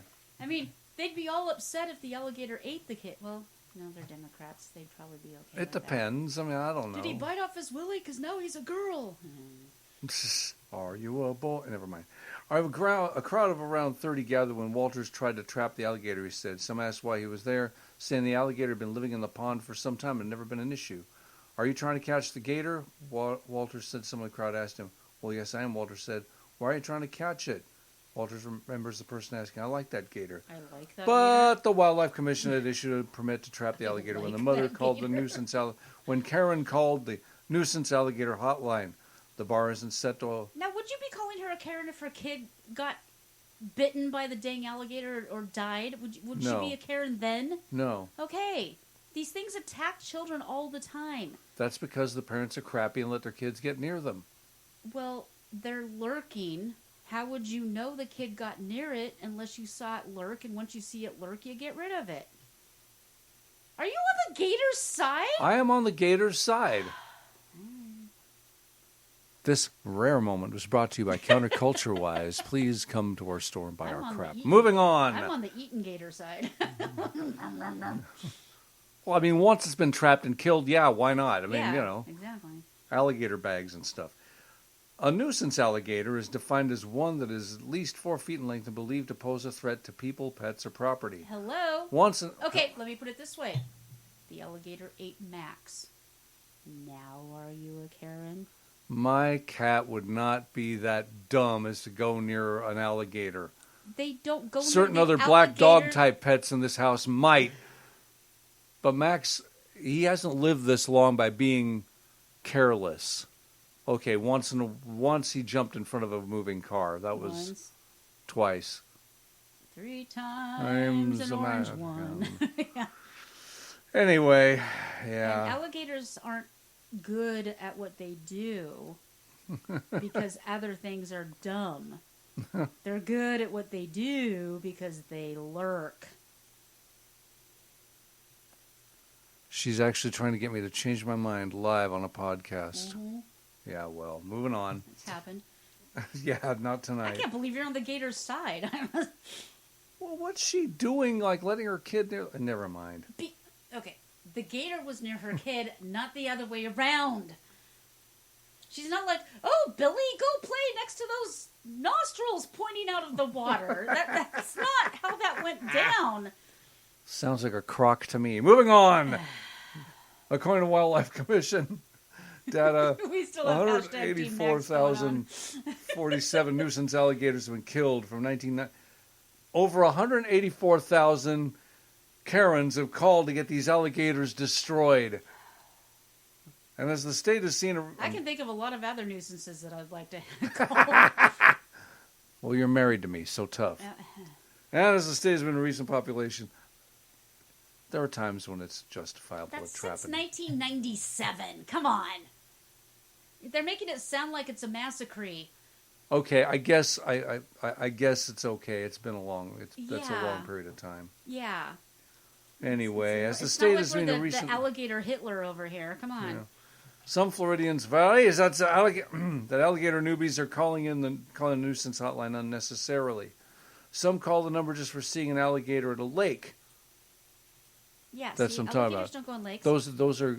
So that's 7,361.9 alligators killed per year since 1997. All right, That is a fine. lot of alligators, though. Yum. We all want to live on the water, and roughly any body of water in the state of Florida is likely to have a gator in it, Tim Geist, an alligator trapper in Hillsborough County, said. You know, if you were to add about 7 zeros to that number, that's how many babies these people have aborted. Just putting that out there. I get to Every be week. creepy, too. Every week. Often, people on social media ask why an alligator was killed when in many cases it doesn't seem to pose a significant danger.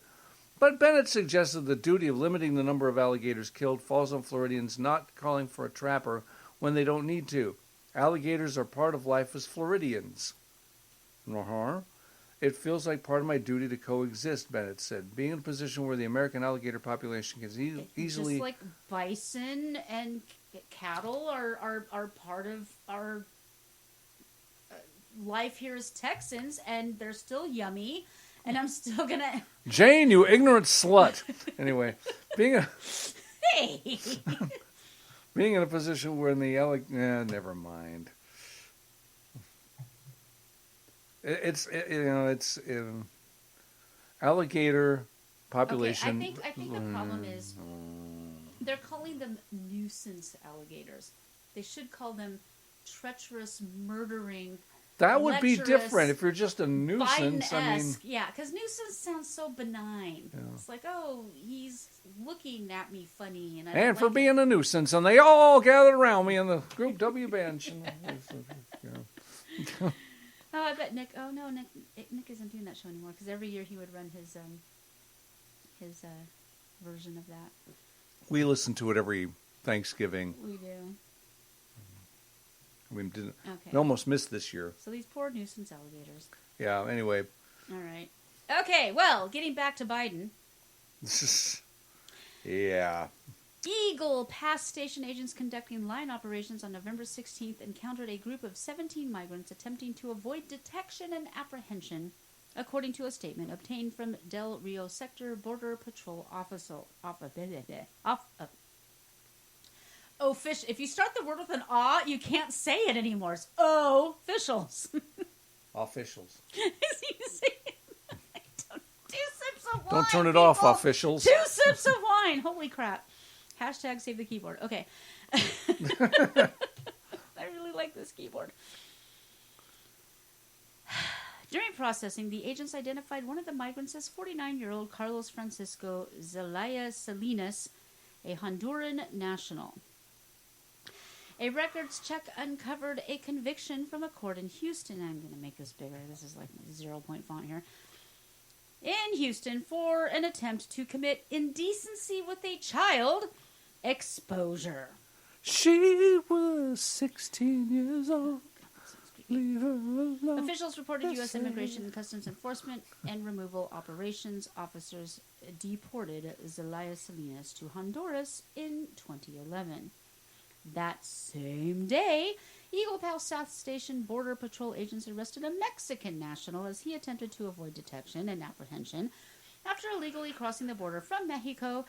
The agents identified the man as 42-year-old Martin Garcia Lopez, a Mexican national. Court records revealed a conviction by a California... What? California convicted a pedo? That doesn't happen! For lewd or lascivious acts with a child in 2019. He has an outstanding warrant for his arrest. ERO officers deported Garcia Lopez in 2020, officials reported. Thanks, Biden. I'm so glad. Oh, by the way, these are ones who get caught. Mm-hmm. For every one that gets caught, how many are... Reports have come out, and it's actually being discussed right now in the House now that we've got Republicans coming in? Who aren't afraid to talk. Right. Biden has been shipping hundreds of thousands of children in the dead of night all over the country. He is trafficking children personally. This has been going on for a long time, and we're not allowed to talk about it. I probably just got us booted off. But we're talking about it anyway because we're CounterCultureWise. And yeah. I'm going to sit on attack. Yeah. A few days earlier, Del Rio Sector agents apprehended 2 more child sex offenders in a 2-hour period. I commend them for doing such a difficult job, by the way. That is not an easy job. Yeah, it's really weird when you talk about the Twitter meltdown, how CP on Twitter was just like a thing, like to the point where 16, 17, 18-year-old kids were saying, hey, you are literally posting videos of my abusers abusing me. Take it down. And they're like, I don't know. I just don't know how to get to it. For years and years and years. And all of a sudden this crazy Nazi fascist gets in there, and within 48 hours, that's gone. True. And we're supposed to be scared of this. Because if you're going to censor anything, that is the one thing I will stand behind. Abuse of children. That is the one thing I'm like, censor the living crap out of that. Agreed. Don't even get me started. I won't. Everything else, free reign. I don't care if you're a complete ass. I don't even care how liberal you are. Whatever. But when we're talking about abusing, murdering, mutilating children, censor the living crap out of that. You've got my full support. I'm not a free speech absolutist. You start talking about garbage like that, no, I want you off my planet, frankly. Anyways, this goes on. Basically, we're talking about multiple children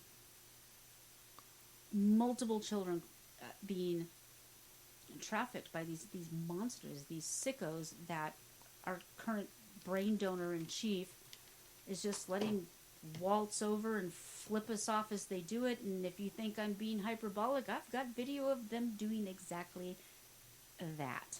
So before we snap the ginger, let's head on into Now see, that's why we can't have nice things. Well, you were just singing the praises of Apple earlier. Not really.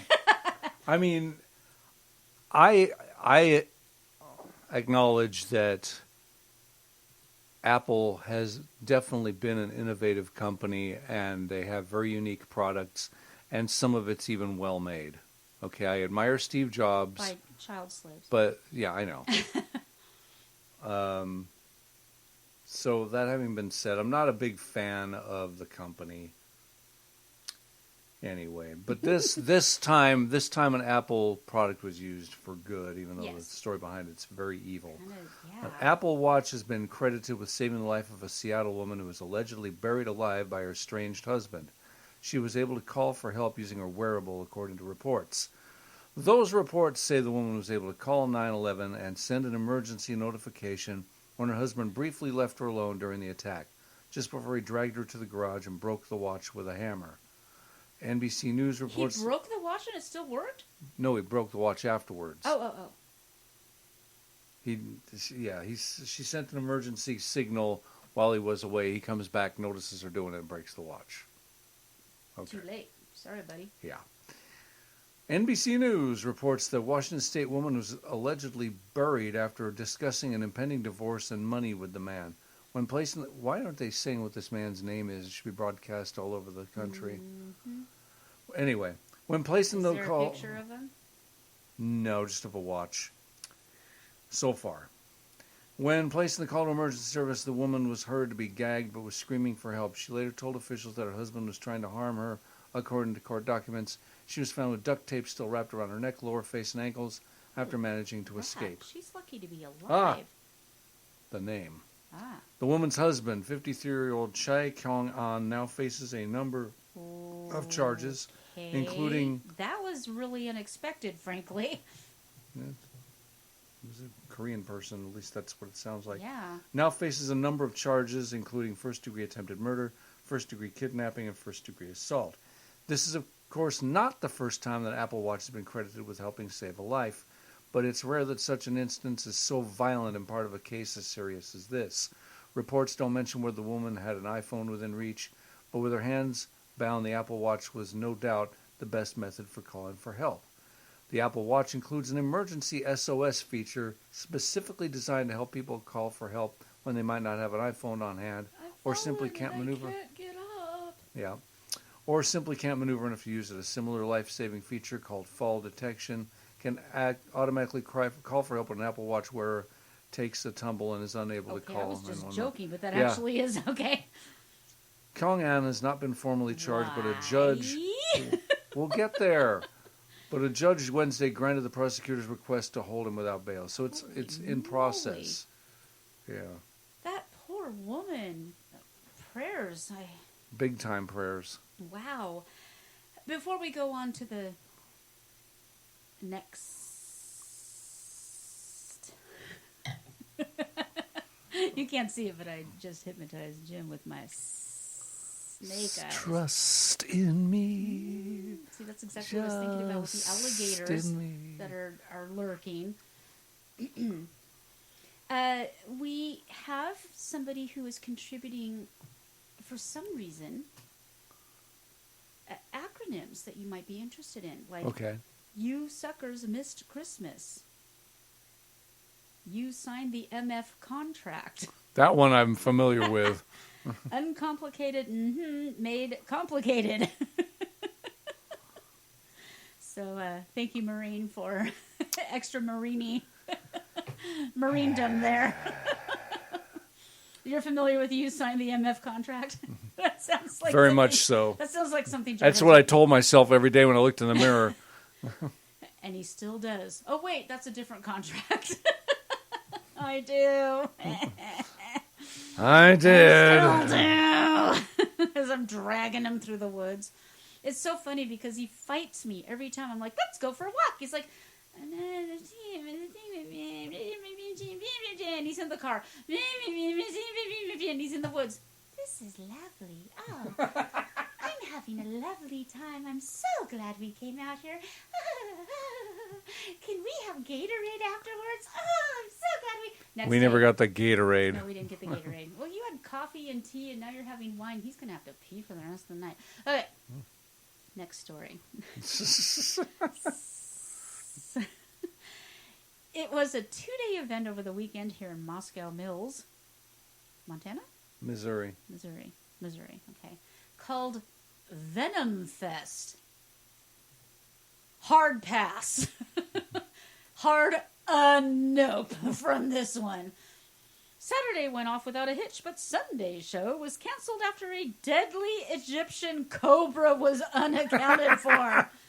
And guys, I kind of lost my cobra. Oh my God. An event organizer says strict safety precautions were in effect for the 200 to 300 snakes at the Midwest Venom Fest show. Sign me up. I'd love to go. Okay, off you go.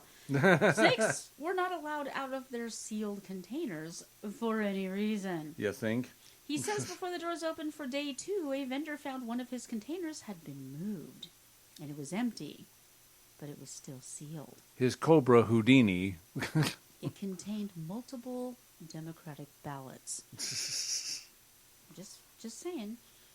They're all in sealed containers. That's what's making it very difficult to believe that this was a mistake. The snake didn't put the lid back on, and the snake didn't move its container 2 feet. The St. Louis Herpetological Society, which focuses on educating the public about reptiles, I can do that in 3 letters. Eek! Has had education booths at those shows, but not Venom Fest events. Earlier this year, it's actually a really good name for a festival. A festival that I would avoid at all costs. Earlier this year, the Festus City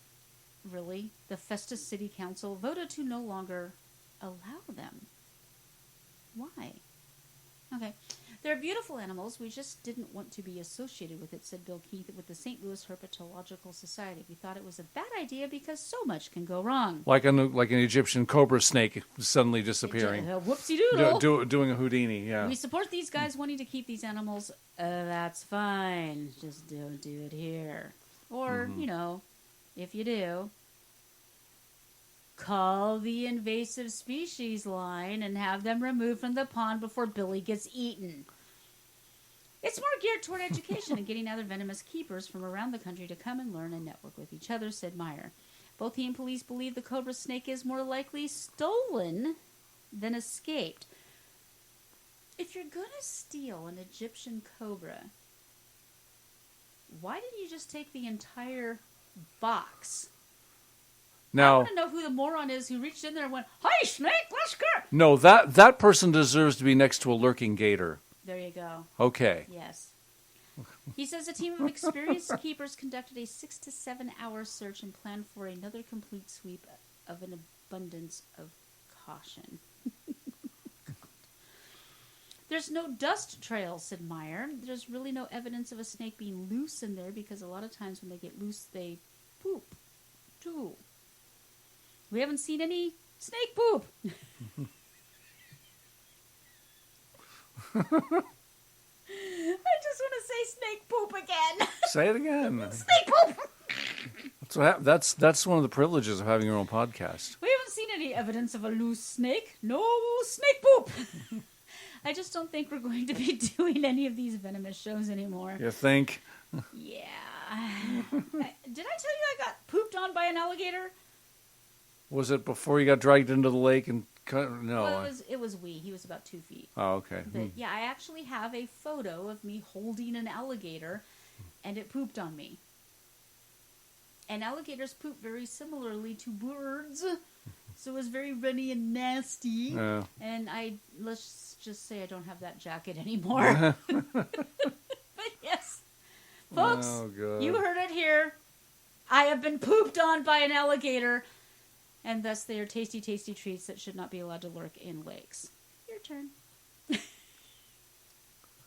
Oh, heavens, hold on. Okay, this one I put in quite a while ago, and we just never got around to reading it, but Okay. the headline is funnier than the entire article, frankly. Rail disruption due to trampoline on track near Worthing. I think Chuck should have read that one. There are no services from Worthing to Howe after a flying trampoline got stuck under a train. Wait, a flying trampoline? The trampoline was first reported on the track just before 5:45 a.m. this morning. This morning being the 1st of November. It comes as wind gusts of up to 68 miles per hour hit Sussex due to Storm Claudio. The Met Office put out a yellow weather warning from midnight until 8 a.m. today for the South Coast. Yellow weather warning? It's pissing down I rain. was going to say, watch out where the Huskies go, and don't you eat that yellow snow. Very funny, Melanie. A Southern Rail spokesman said trains cannot run from Worthing towards Hove. The line is open in the other direction, but only a limited train service will run. If you are traveling on this route, it may take you up to 45 minutes longer than usual to reach your destination. Southern Rail said the trampoline was welded to the conductor rail. Yeah. Melanie, what in the hell is this? We don't know. It said specialist engineers would inspect the track now that the trampoline was removed.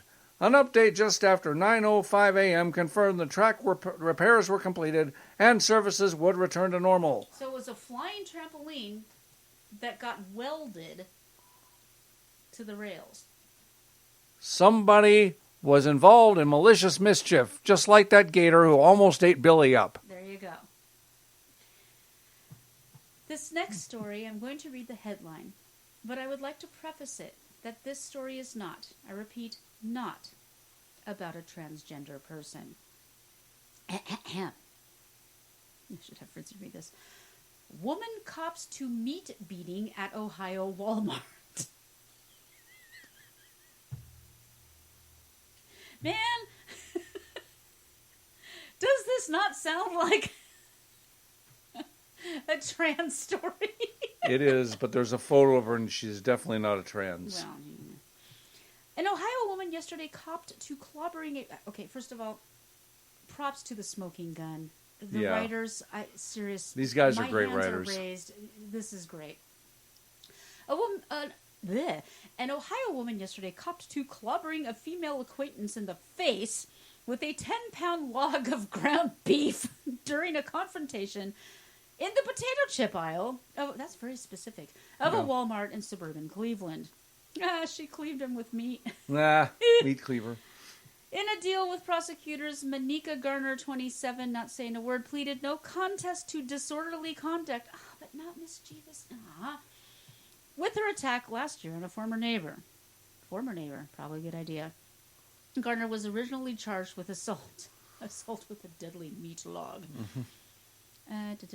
Probation, $155 in fines and court fees. You got off lucky. I guess you're lucky it was only a 10-pound log and not one of them 25-pounders like we get. According to police, Garner was at the Walmart when she encountered victim Precious Jackson. Once again, no comment. No comment. Who was shopping with her 7-year-old daughter. Garner was accompanied by her 5-year-old son. Jackson, who had lived downstairs from Garner in a University Heights duplex, had previously secured a protection order against her ex-neighbor. Whoa. She looks really not concerned. No, she looks very, very... Like, come at me, ho. Yeah. Cops say that when Garner, seen it right, confronted Jackson in the Walmart potato chip aisle, she threatened to beat up Jackson and her daughter. Classy! Garner then allegedly pulled down Jackson's face mask, of course, and attempted to spit on her. Of course. When the spit missed the target, Garner reached into Jackson's cart and removed the $22 meat log. You can tell this is an old article. This is, we often get those big logs. We do, but we never hit each other with them. No. But I'm so tempted to now. But you know what I would do? What? I would freeze it first. Cops describe the tube of ground beef as a blunt... Excuse me a minute. Ouch. Continue. Cops describe the tube of ground beef as a blunt object. I think Miss Garner was a blunt object, but that's okay. A blunt object.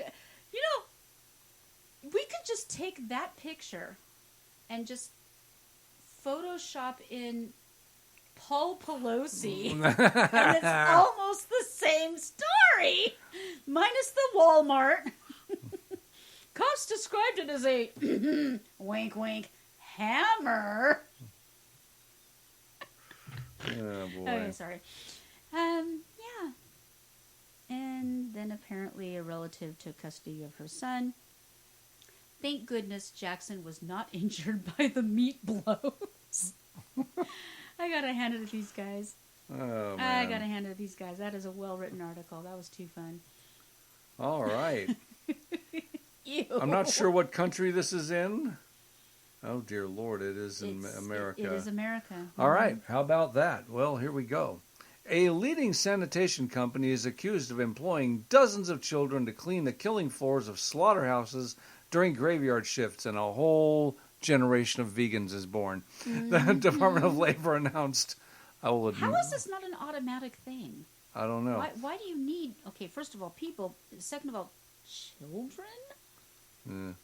Packers Sanitation Services, or PSSI, a company contracted to work at slaughterhouses and meatpacking facilities throughout the country, allegedly employed at least 31 kids, one as young as 13, oh my God, to work overnight cleaning shifts at 3 facilities in Nebraska and Minnesota, according to court documents filed on Friday.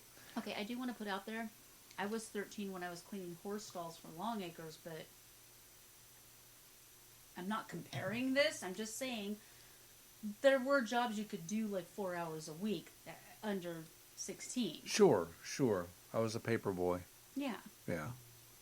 I was a Girl also washed Scout. cars. Also washed cars and stuff. Yeah. So, yeah.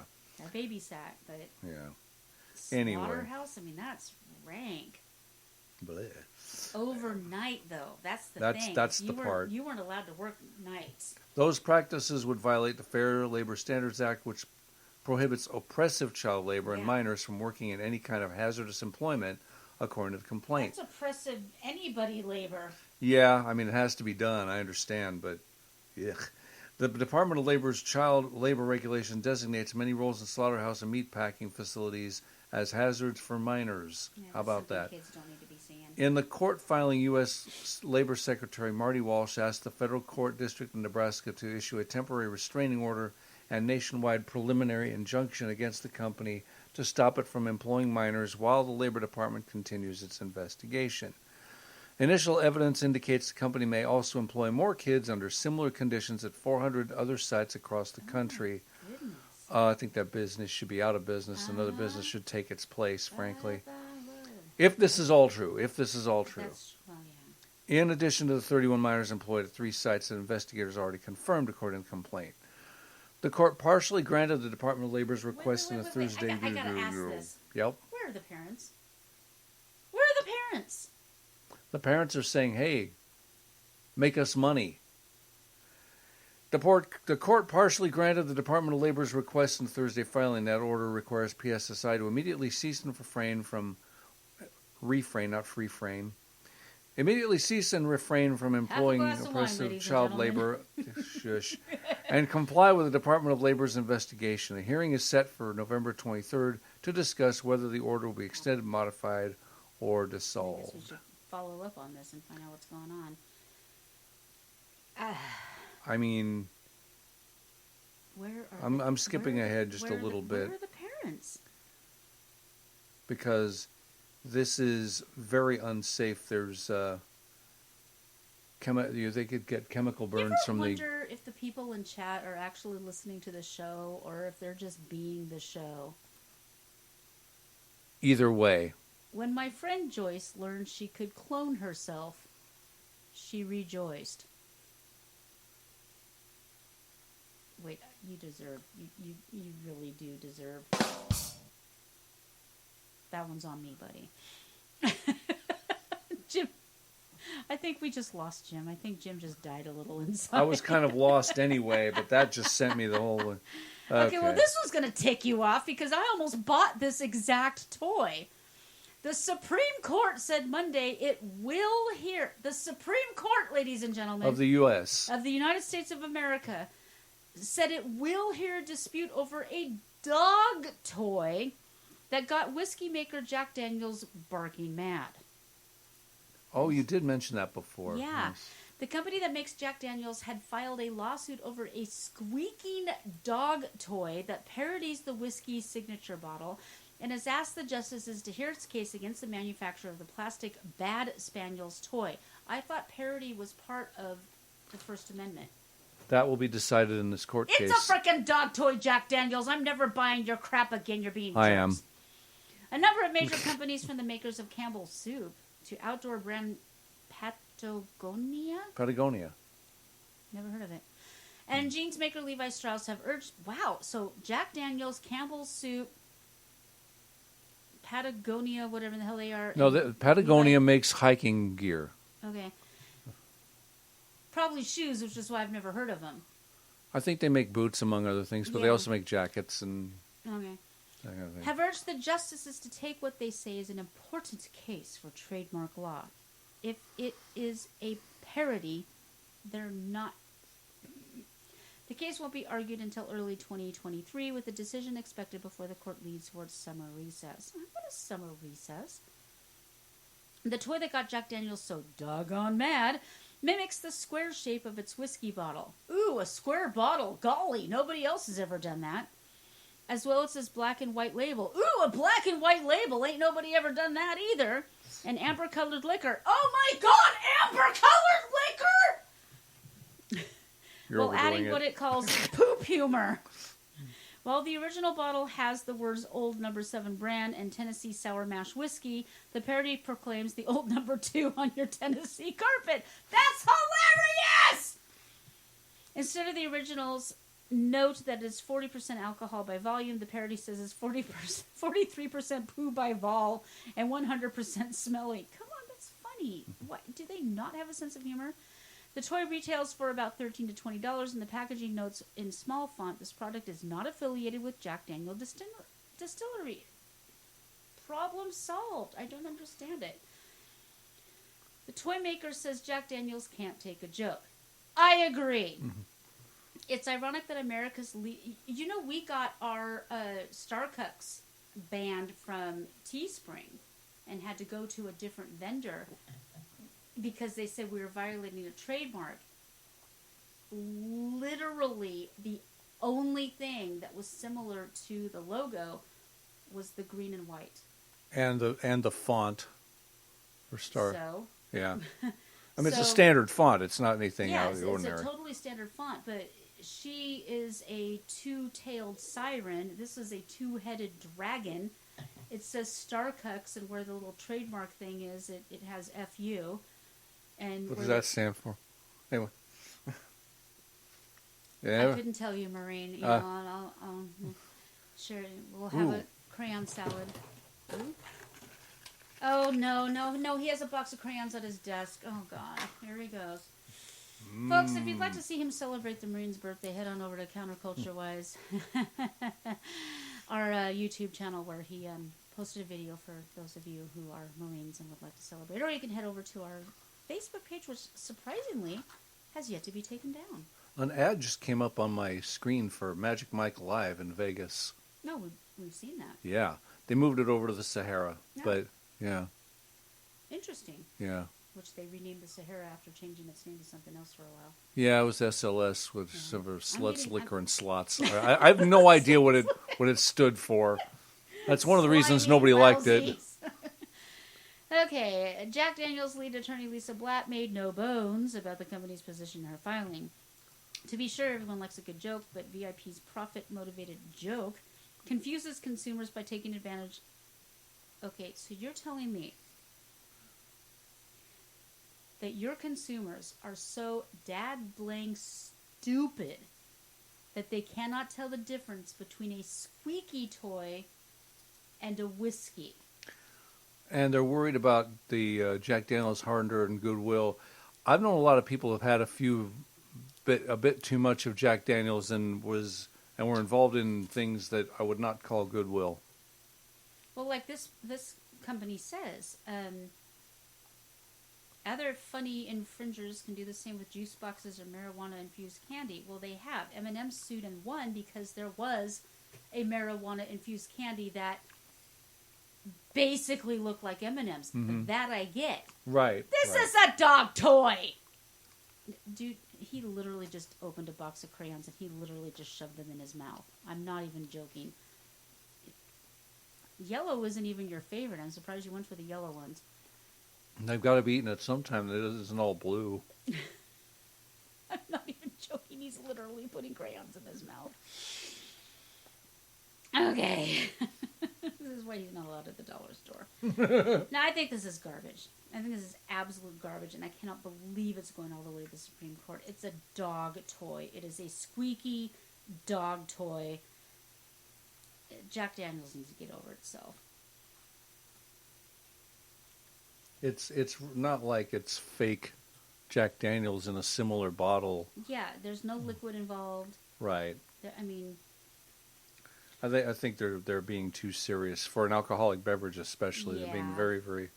oh, very you know what? silly. Let's stop being mad. Let's head on into news of the Wonder Fuller. Yeah.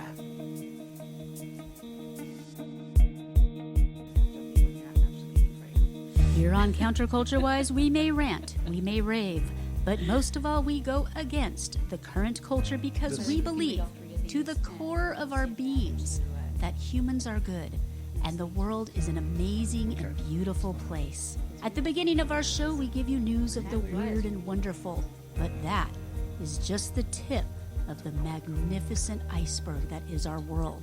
We now present news of the Wonder Fuller.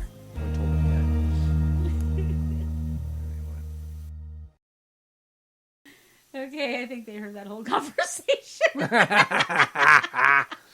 All right, I'll fess up. They weren't real crayons, whatever. They're bubble gum. I got them at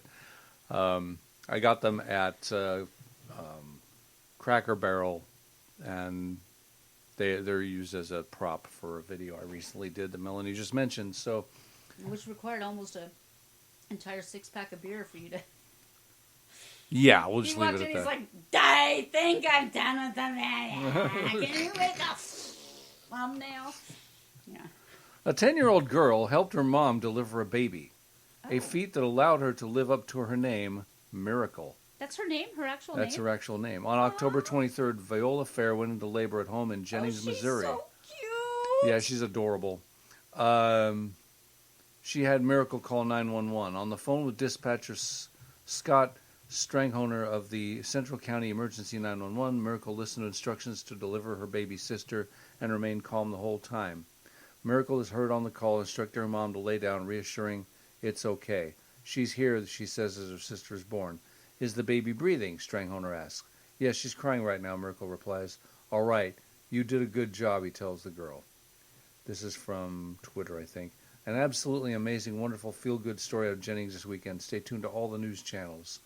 Posted by North County Fire and Rescue. Aww. Miracle was the first person to welcome her baby sister, Jayla, into the world.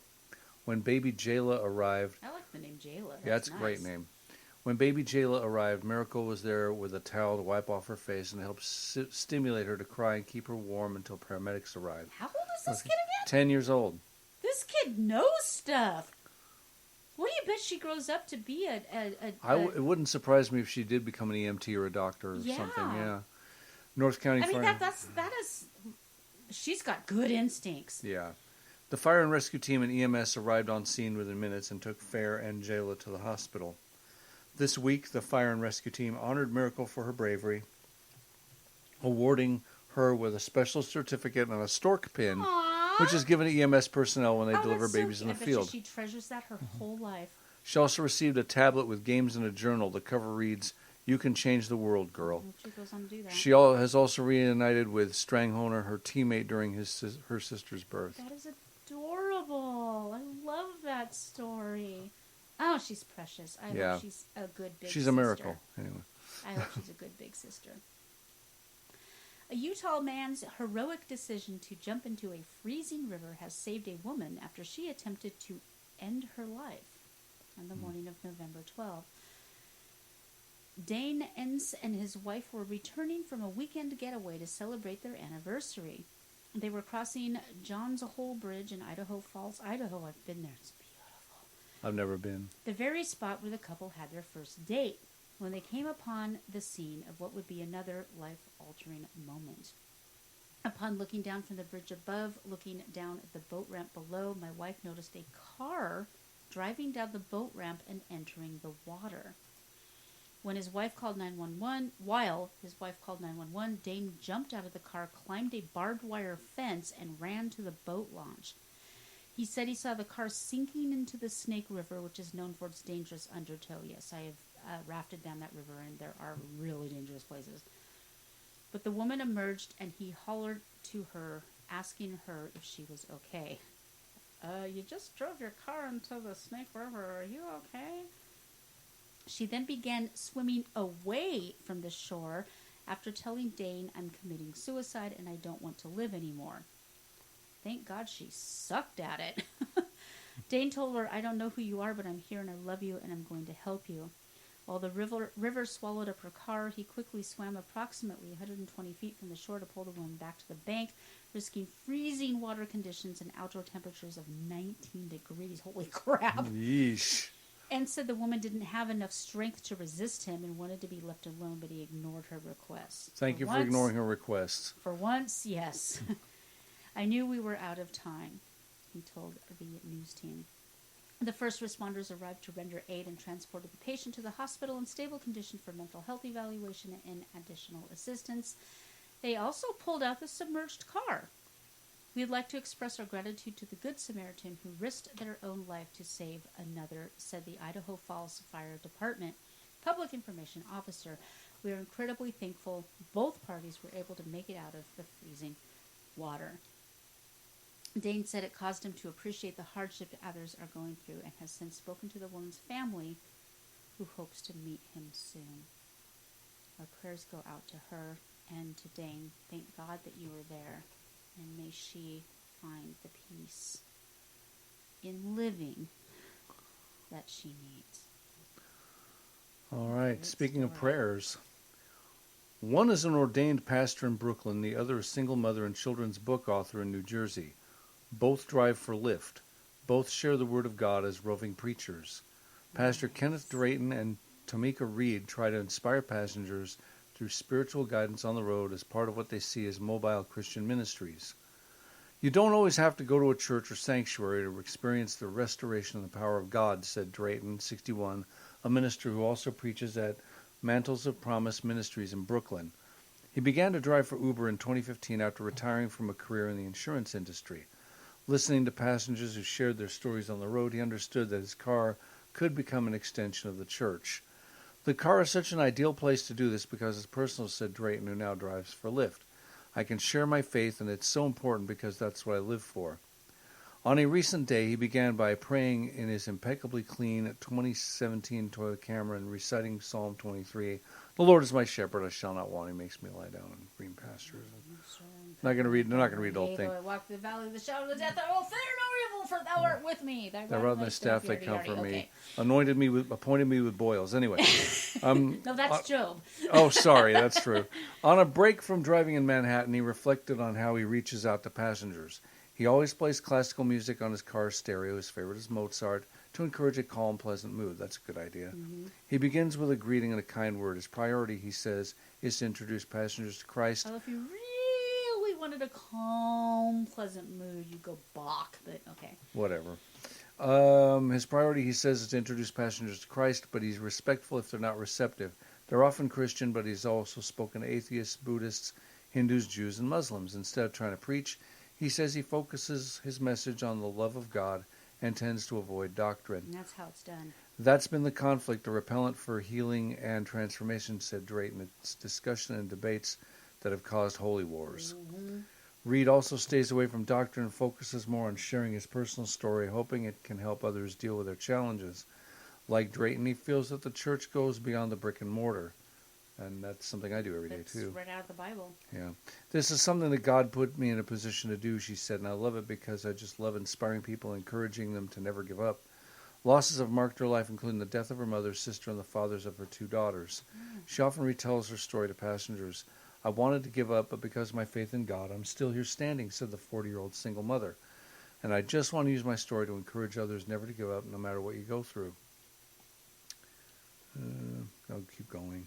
So in my 5 minutes that I drove for Lyft in Vegas, which is not very profitable because it's a pretty saturated market. Everybody who has a car is a Lyft driver or Yeah. Uber driver out there. And my thought process was, we live across the street from the airport, so I'll always have that. But they have a system set up where you have to be in this holding pen, which is actually further away from the airport than we lived.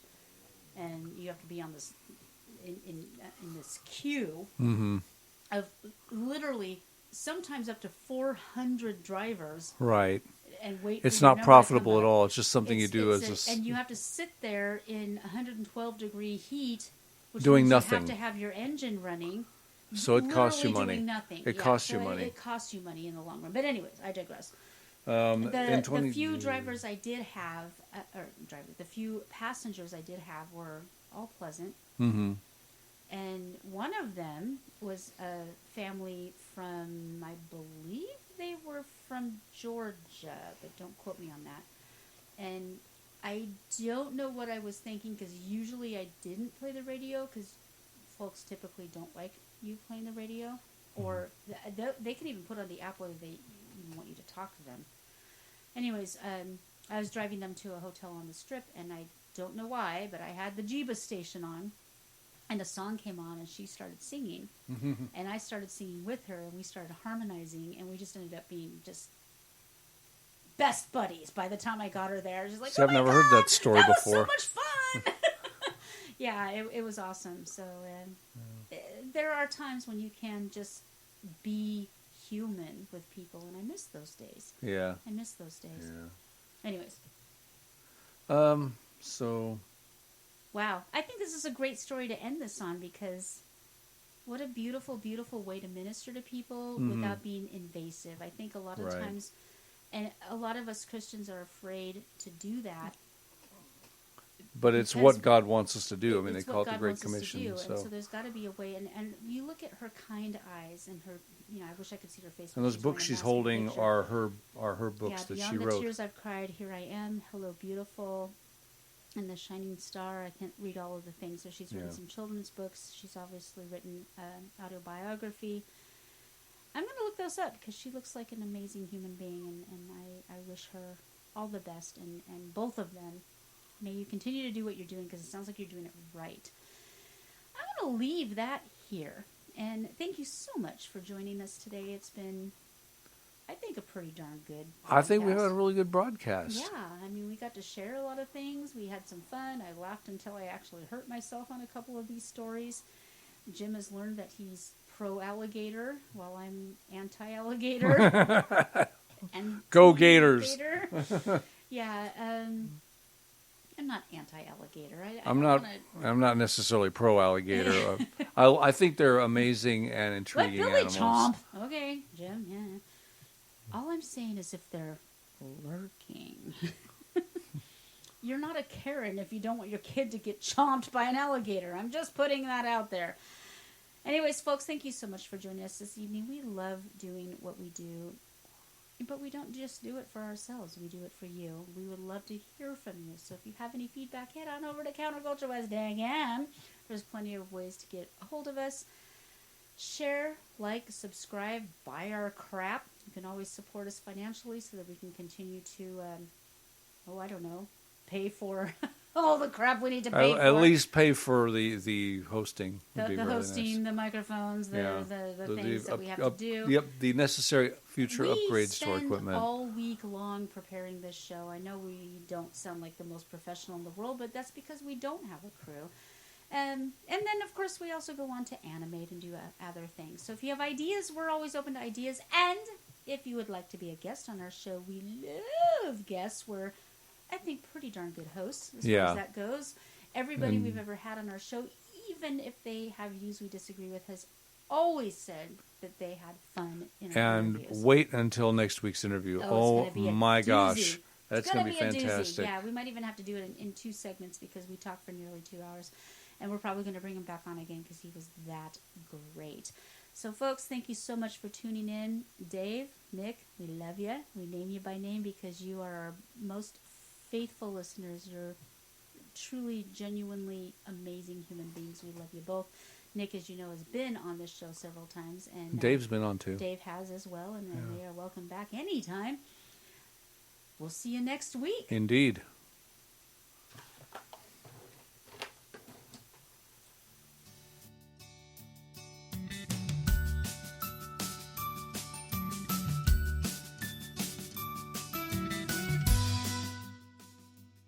CounterCultureWise is a Stormcat production. Episodes of this program will be archived on our website, CounterCultureWise.com, and available immediately on iTunes, Spotify, iHeartRadio, YouTube, and everywhere good podcasts are found.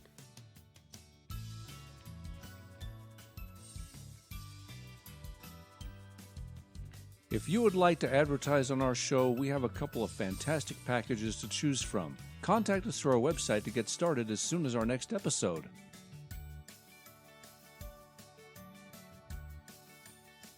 You can also support our efforts by joining us on Subscribestar. We have several incentives and exclusives for patrons, so check them out.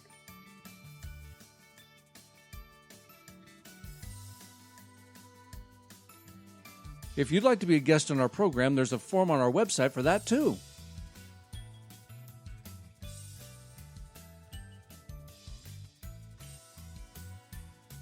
If you like our show, you'll love our merch. Stop by the store for exciting new products every month.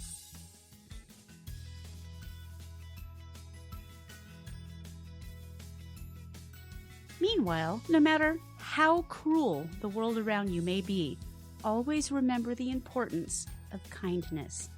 Be kind to each other, be kind to animals, and be kind to yourself. See you next week.